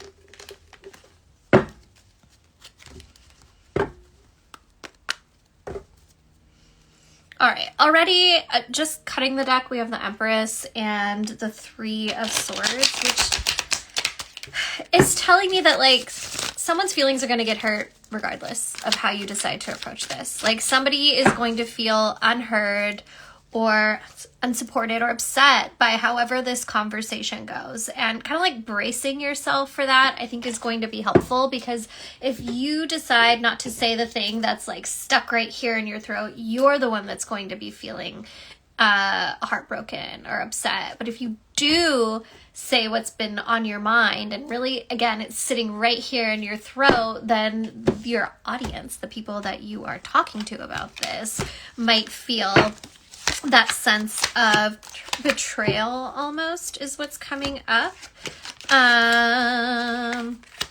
When it comes to having the conversation, if and when you decide it's the right thing for you to do, approaching it from a place of compassion is going to be really important. Talking about, hey, this is hurting my feelings and this is why. And I understand that like facts and feelings are not necessarily the same thing, but here's what I do know and here's how it's making me feel. And I need to talk about this so it doesn't grow into resentment. And I would also like to know how you feel about it, but creating this space of empathy and compassion as you are entering into the conversation is going to be helpful if and when you decide to do it. I think eating a spoonful of honey before you start talking about what's going on is going to be helpful too. Here's the other thing that's interesting to me. I see the King of Pentacles and the Emperor here, followed by the Six of Pentacles. And look, there's going to be a point in time where the tables are turned. Right now, you are receiving support, right? But it's not always going to be this way. There's going to come a moment in time where you are the one who has the opportunity and the access to resource that the people who are offering you help are going to need. And how we approach this conversation, how we approach this situation, not just the conversation, but the whole situation, is going to influence how it goes when the roles are reversed. You coming from a place of compassion, if you're not met with that same compassion, you might not feel as motivated to offer them that financial support that you will have access to when they are in need of it. And I don't know if that's something you need to say to them. Probably not. It's probably not gonna, they're probably gonna be like, okay. But I think that's just something to keep in mind. Like, this isn't just about one solitary experience. This is also going to have a ripple effect on the future of this relationship when the situation changes, when the worm turns and things look a little bit different for y'all. There is a paternal spirit who's coming through. This is like a fatherly spirit, but they're from your maternal lineage. Yes, okay, I got that right. A fatherly spirit from your maternal lineage. Feels like a grandfather, grandfather, or great-grandfather. Grandfather is what I keep hearing.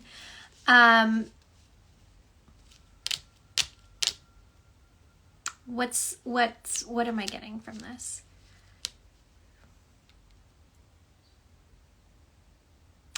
He has good intentions, but he also has misaligned feelings about money and finances.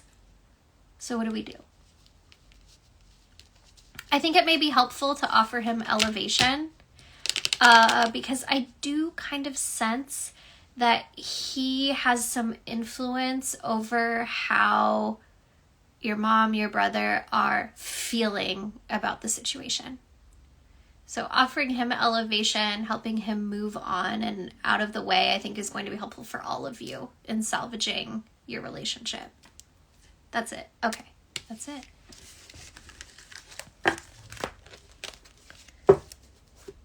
Thank you.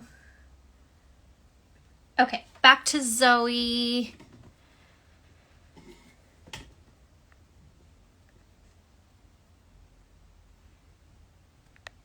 Hi, Caitlin. Would love a general reading. I've been feeling down about life, career, and would love some encouragement or advice. You got it. Switch decks. Okay, they're having me switch the deck for you.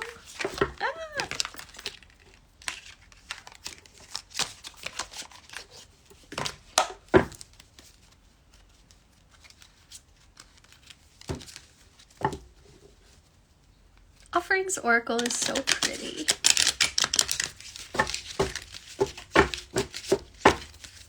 Cut the deck.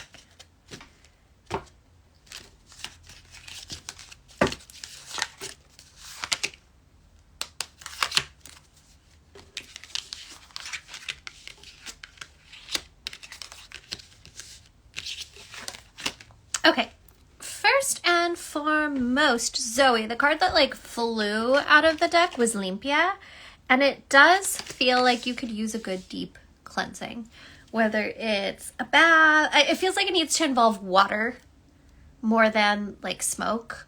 So whether it's a bath, a shower, swimming in natural water, putting your feet in a natural body of water, creating like blessing water and doing this. There's a video in my reels. I think I have it pinned on the reels of how to do Olympia with water and flowers, or you could use a bundle of herbs, whatever you have access to. But it definitely feels like a good water Olympia is going to be very helpful for you, and kind of just like releasing some of those feelings, releasing some of the hold those feelings have on you. That's an important distinction to make, because we're always going to have feelings, and sometimes they will be uncomfortable ones.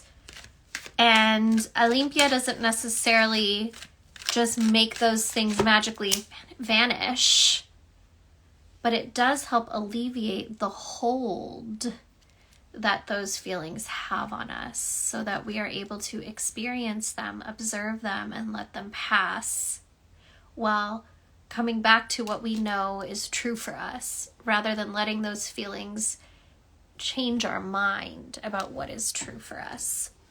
So a good Olympia, it feels like basil in particular will be helpful. I like basil for Olympias because it's very refreshing. It's very herbaceous, like it's very perfumey. It's going to help release, and it feels like focusing on your head is particularly important. Like cleansing that ori is particularly important for you because it's mostly sitting right here.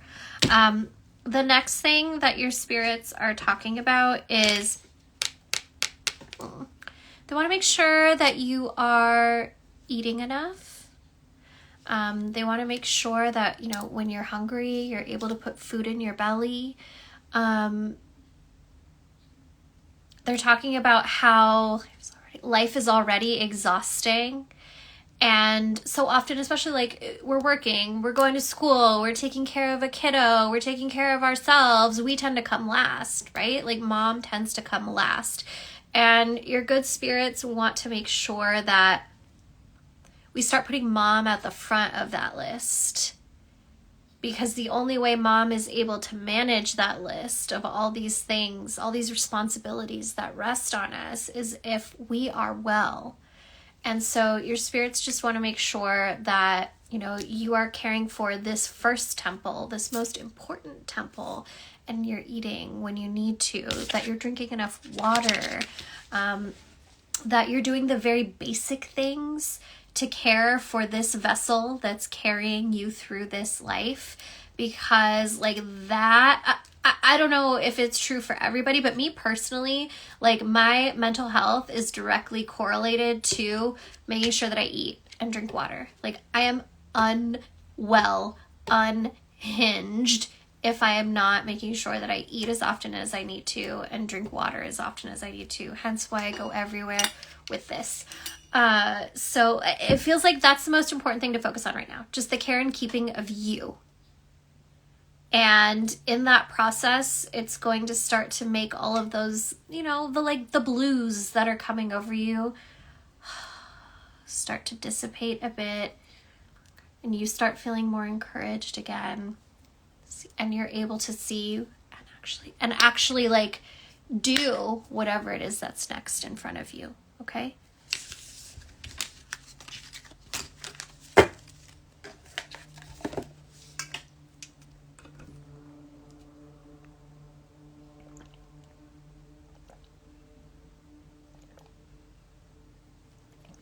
Okay. Who's next?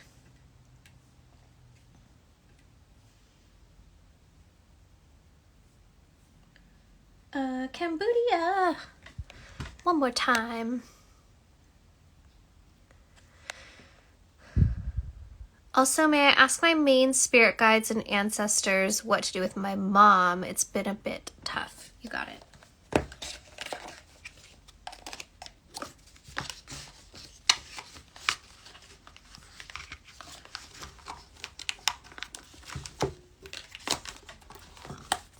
Excuse me, I burped.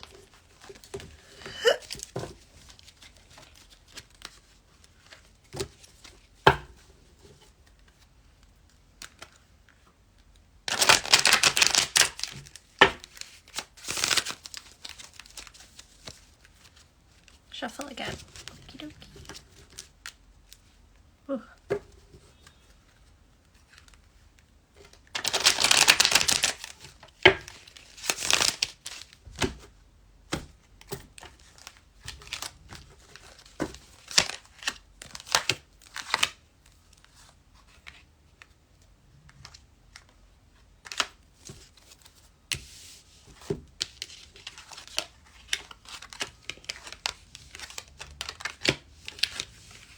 Am I reading reversals? No.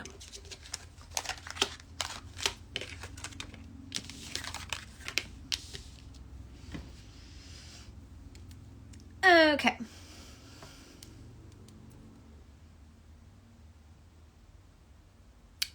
One of the cards that I saw when I cut the deck ended up coming up.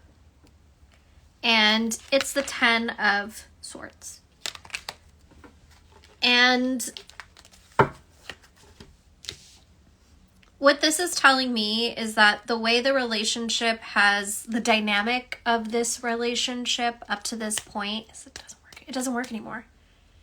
It doesn't work anymore.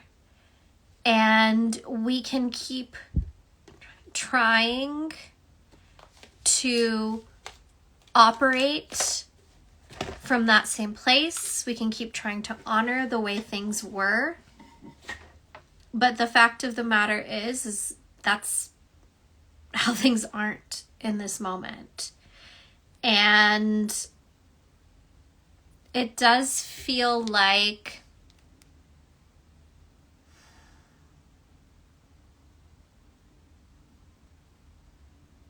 okay. Feels like your mom's taking this really personally. And somehow this is all your fault, you know, in her mind, in her eyes. Is your mom living or transitioned?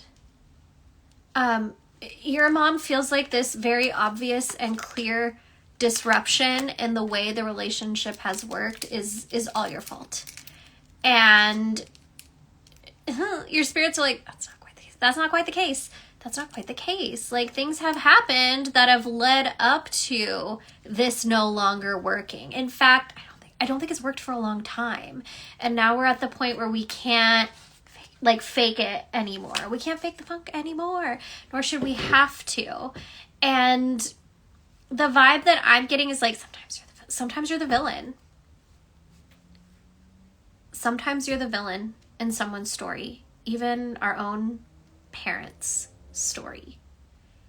And what your guides are telling me is that, you know, sometimes we're the villain and it's because we've made some bad decisions, okay? Like that happens. And sometimes we're the villain because we are doing things that make someone else unhappy for the sake of keeping ourselves well.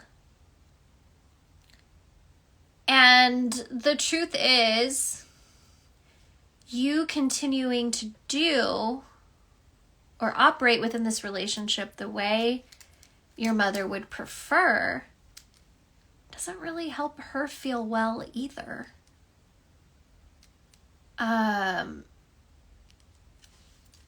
You know, I feel like individualism has become so prevalent in spiritual spaces lately, and it's like, cut everybody off. Do what you need to do to protect yourself. And I think it sometimes stops us from having important conversations and learning conflict resolution. And also, I think there are situations where we do need to tend to ourselves and take a little bit of distance. And it's not hyper-individualism, it's healing. And that seems to be more of the case for you. it feels like your mom, like, not to drag her, but some parents feel like they own their kids. And how they come to that belief varies from person to person. But it being a belief doesn't make it true. I personally don't think we own our kids. I think we are stewards of our children. We're here to help them, guide them, support them, but ultimately teach them how to cultivate agency so that they can make decisions that are good for them and good for their communities and good for the environment. But they're not ours. We're just lucky to get to hang out with them. There's definitely this sense of ownership in an unhealthy way that I'm sensing. And your spirits are saying that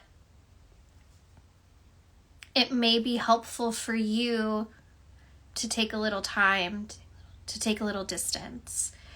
It also feels like it might be difficult because I don't know how wrapped up your financial relationship is with your mom, and that may pose a challenge.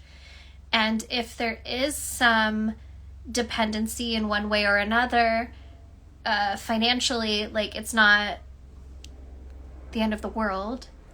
But that should be the thing that you start praying to your spirits for support on, figuring out how to untangle that so that you're able to take the time and the space that your head and your heart need.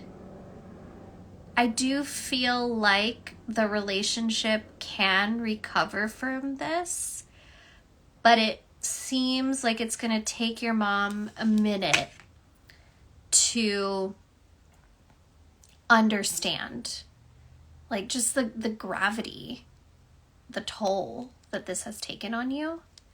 And it feels like she's going to need support to get there. She's not going to be able to figure this out on her own, whether it's in therapy or having good people around her that are honest, and perhaps praying for those people to find her and for her to be vulnerable and open to listening is going to be helpful too. I think it might also be helpful. It feels like y'all have a cord attached on your heads, one head to the other, and cutting that cord is a good place to start in this whole process. Okay?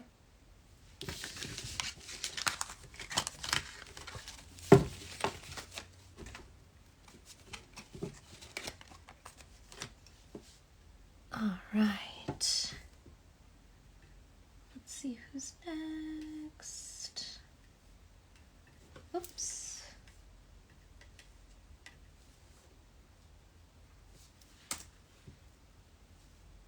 Hi everyone who's just joined. We are still taking readings for a little while longer. Maybe not all day. I'm kind of hungry.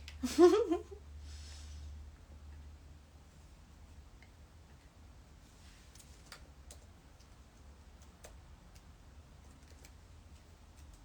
is my keyboard sticky? Ew.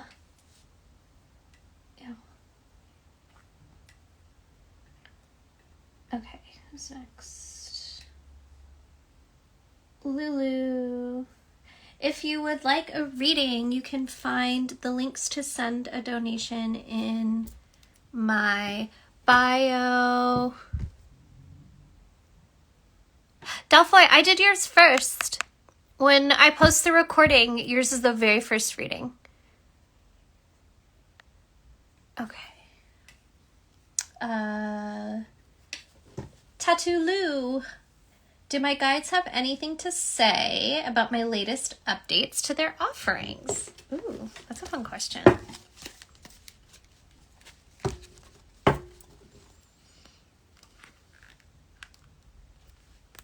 This is good.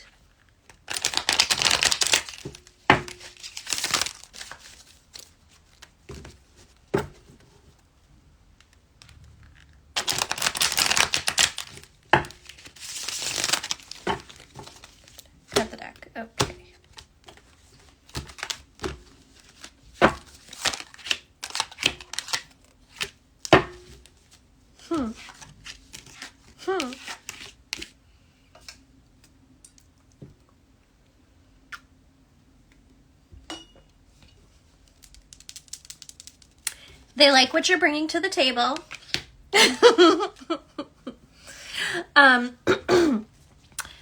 They like the offerings. They're well received. With that said, that's not what they want to talk about. LOL. I pulled the Six of Cups, the Three of Swords, and the Five of Swords. And it does feel... When's the next Mercury retrograde, y'all? When is it? I'm just curious. 2024. I know we just had one. The next one's November 25th. Okay. That makes sense. It does feel like in the next couple of months, certainly before the end of the year, there's going to be some temptation to reconnect with someone from the past. Ooh, the recent past, they're telling me. There's going to be this opportunity. I don't know if y'all just run into each other or you realize you didn't block them because you get a text from them on your phone or a DM. It's probably going to be like a heart on your story, which is like the most annoying way to try to get someone's attention when they no longer feel like giving it to you. With that said, there's certainly somebody from your recent past who's coming back into your life before the end of this year. Your guides are like, don't do it. They're like, please don't do it. Please don't do it. They're like, nothing's changed. Nothing's changed. And it's gonna hurt again. It's gonna hurt again. With that said, I say this with all things in regard to love, you know, whether it's friendship love or like lovers love. I do think friendships can be romantic, which is fun. But your guides would prefer if you just didn't. You're going to do what you want to do, and that's great, and I love it for you, and we are become all the wiser, God willing, at the end of it. But I would just be cautious. Be cautious, be mindful, because it doesn't seem very cutesy.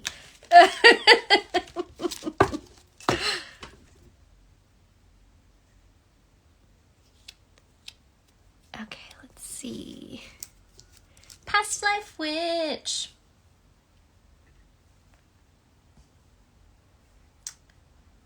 Okay. Heard and heard. All right. You let us know what happens, though, because Lord knows I'm curious.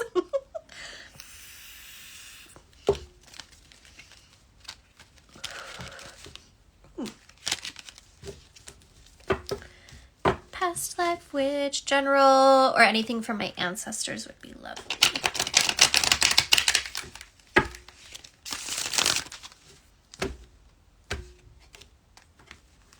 I feel like I've met this ancestor before, maybe, but there's an ancestor here.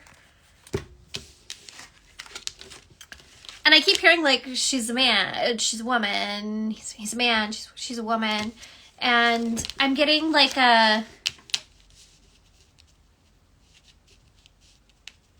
trans ancestor who did not have the language or the community to understand the feelings that they were experiencing in order to feel comfortable embracing their identity. I feel like they didn't even know the words. They just felt like there was something wrong. I must be ill. I must be sick. There's something wrong with me. And there isn't anything wrong with them. You want me to call you her? Yes. Yes. Okay. There isn't anything wrong with her. She just didn't have a support system around her to help her see who she was, who she always was. I see a very confused, may I say that? Yeah.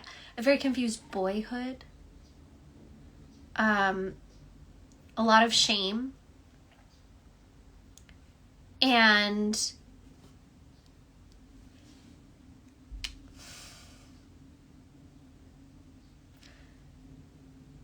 the freedom and grief that comes from no longer being attached to her body. There is great freedom because she is able to be herself. But there's also this immense grief that she was not able to be herself while she was living.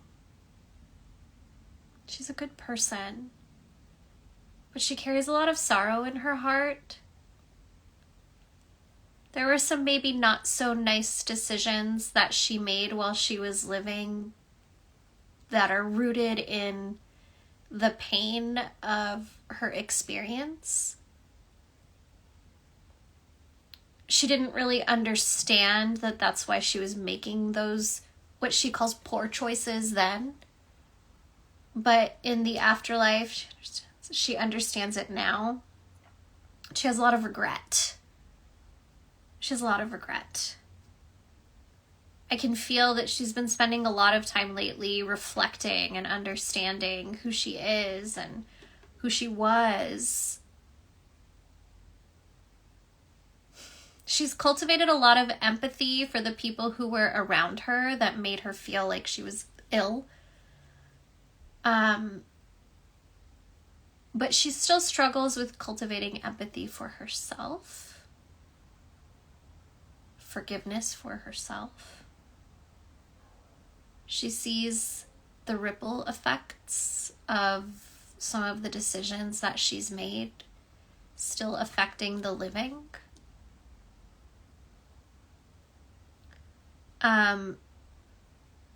She would like prayers for self-forgiveness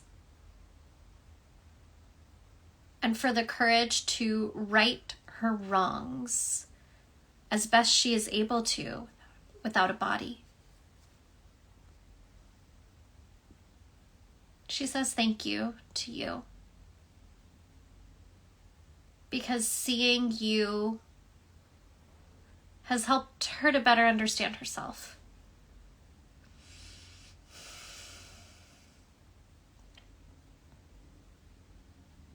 She's sad. She's sad.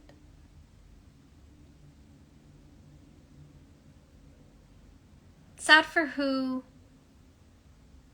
she didn't get to be while she was alive, but also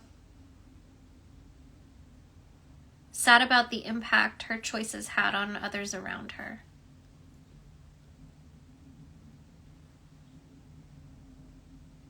She understands now why she was so angry. And she also knows that understanding why she was angry doesn't excuse the choices that she made.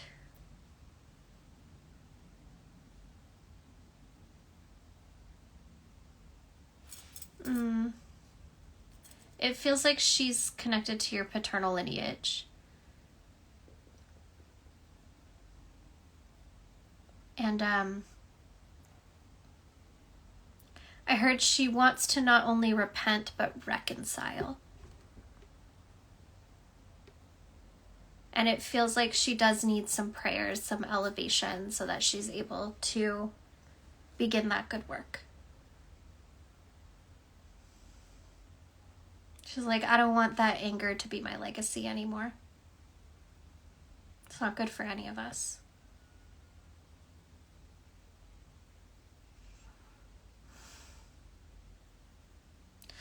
Ooh, she's gone. Ooh.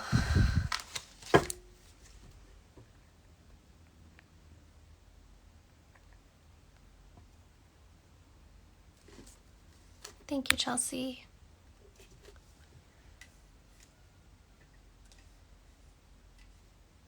Okay. Ayo, I see you. I'm going to do Aguila first, and then I'll do yours next, Ayo. Hey, Kate.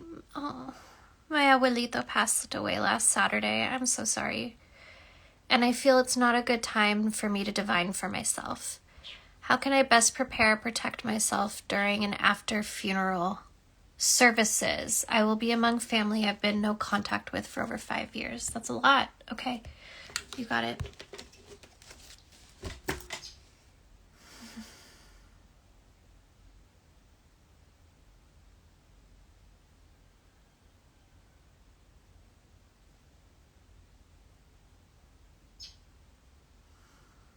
First things first, Aguila.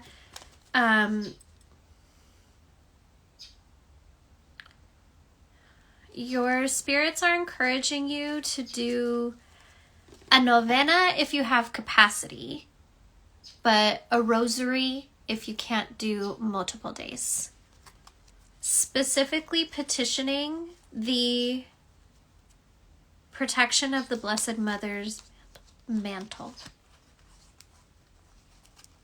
The protection of the Blessed Mother's mantle. Asking her to keep you shielded when you are in the company of those you have rightfully distanced yourself from.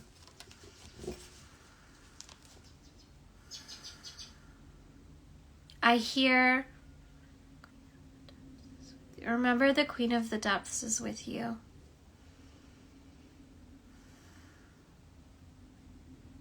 Keep a token of my protection on you when you are there. Be sure to cover your head.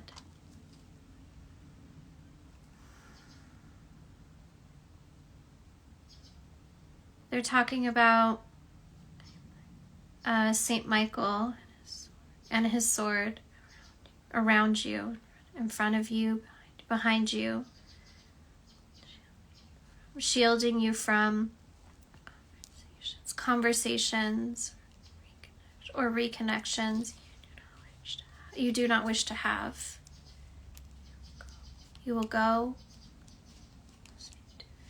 You will speak to a few people, and you will come home.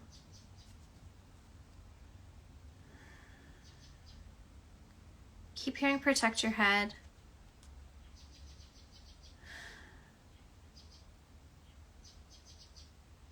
She's also talking about keeping the rosary in your pocket, on your body somehow, when you go. It feels like that talisman is going to absorb some of the impact of the energy of the people who you will be around. And she can't emphasize enough, do not feel obligated to stay longer than you want to. When your body tells you it's time to go, it's time to go. It's time to go. You're not disrespecting anyone. You are not disrespecting the dead. She says when you can, give yourself a cleanse with natural water, and you will feel capable of divining once again.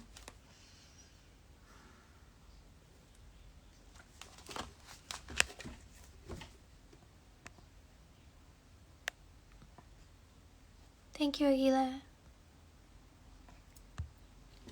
Okay. Ayo.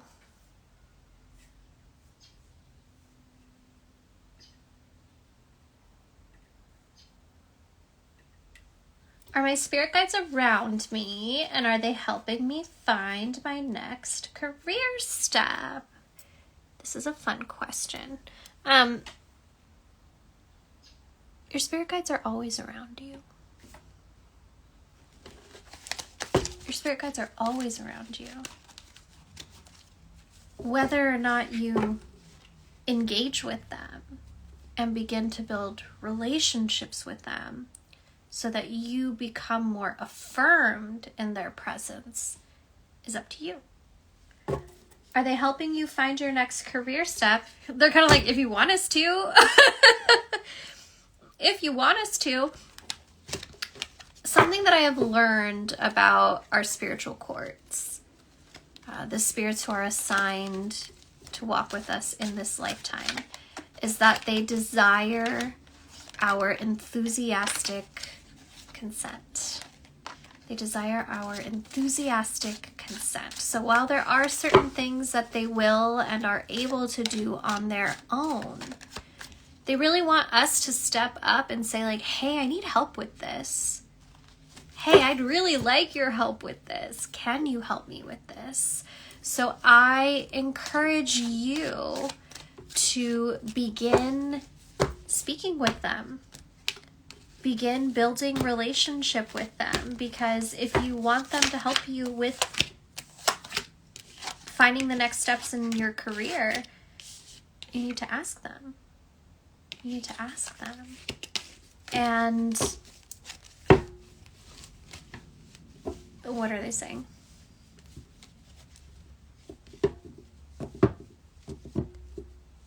I keep hearing like, don't be afraid.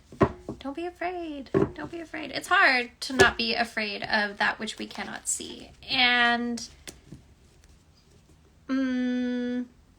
I think that courage doesn't happen because we're suddenly not scared. It's because we decide to do it anyway, even if we are a little nervous about it.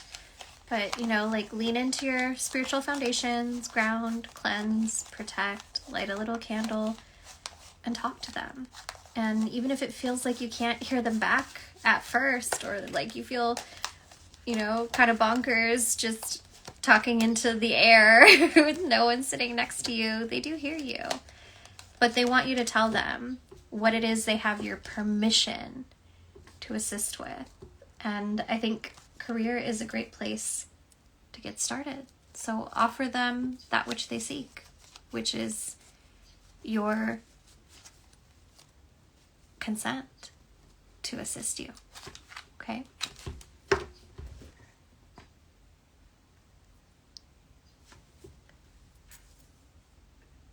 right, my dears, I think that might be everyone.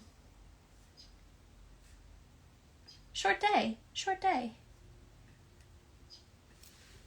Usually we do this for like 4 hours, and it's only been 2.5. Which I'm honestly not mad about.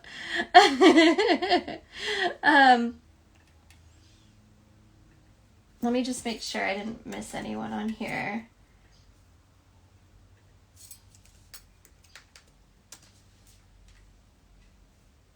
Okay. How do I keep getting logged out? All right. That's everyone then. Okay, friends. Thank you so much for tuning in. I will see you next time. I'm not sure when that is, but be sure to sign up for my email list, because y'all know how IG and the algorithm work, and I will always let you know through my email list when I'm doing live flash readings. I also think it would be kind of fun to do this for the podcast. If you haven't watched the first episode of Oracle Hour, you can watch on YouTube or Spotify and listen anywhere. But I think it'd be fun to do a day like this of like flash readings for the show. Before I let you go, I'm going to close the circle.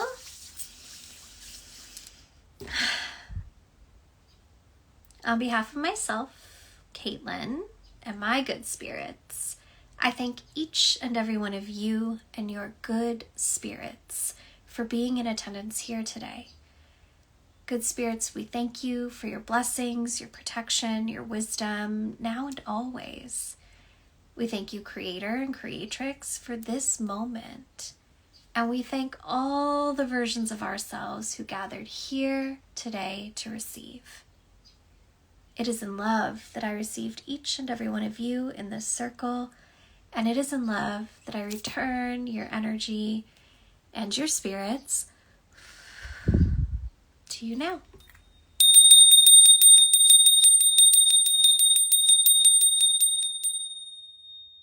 Okay, see you next time. Bye.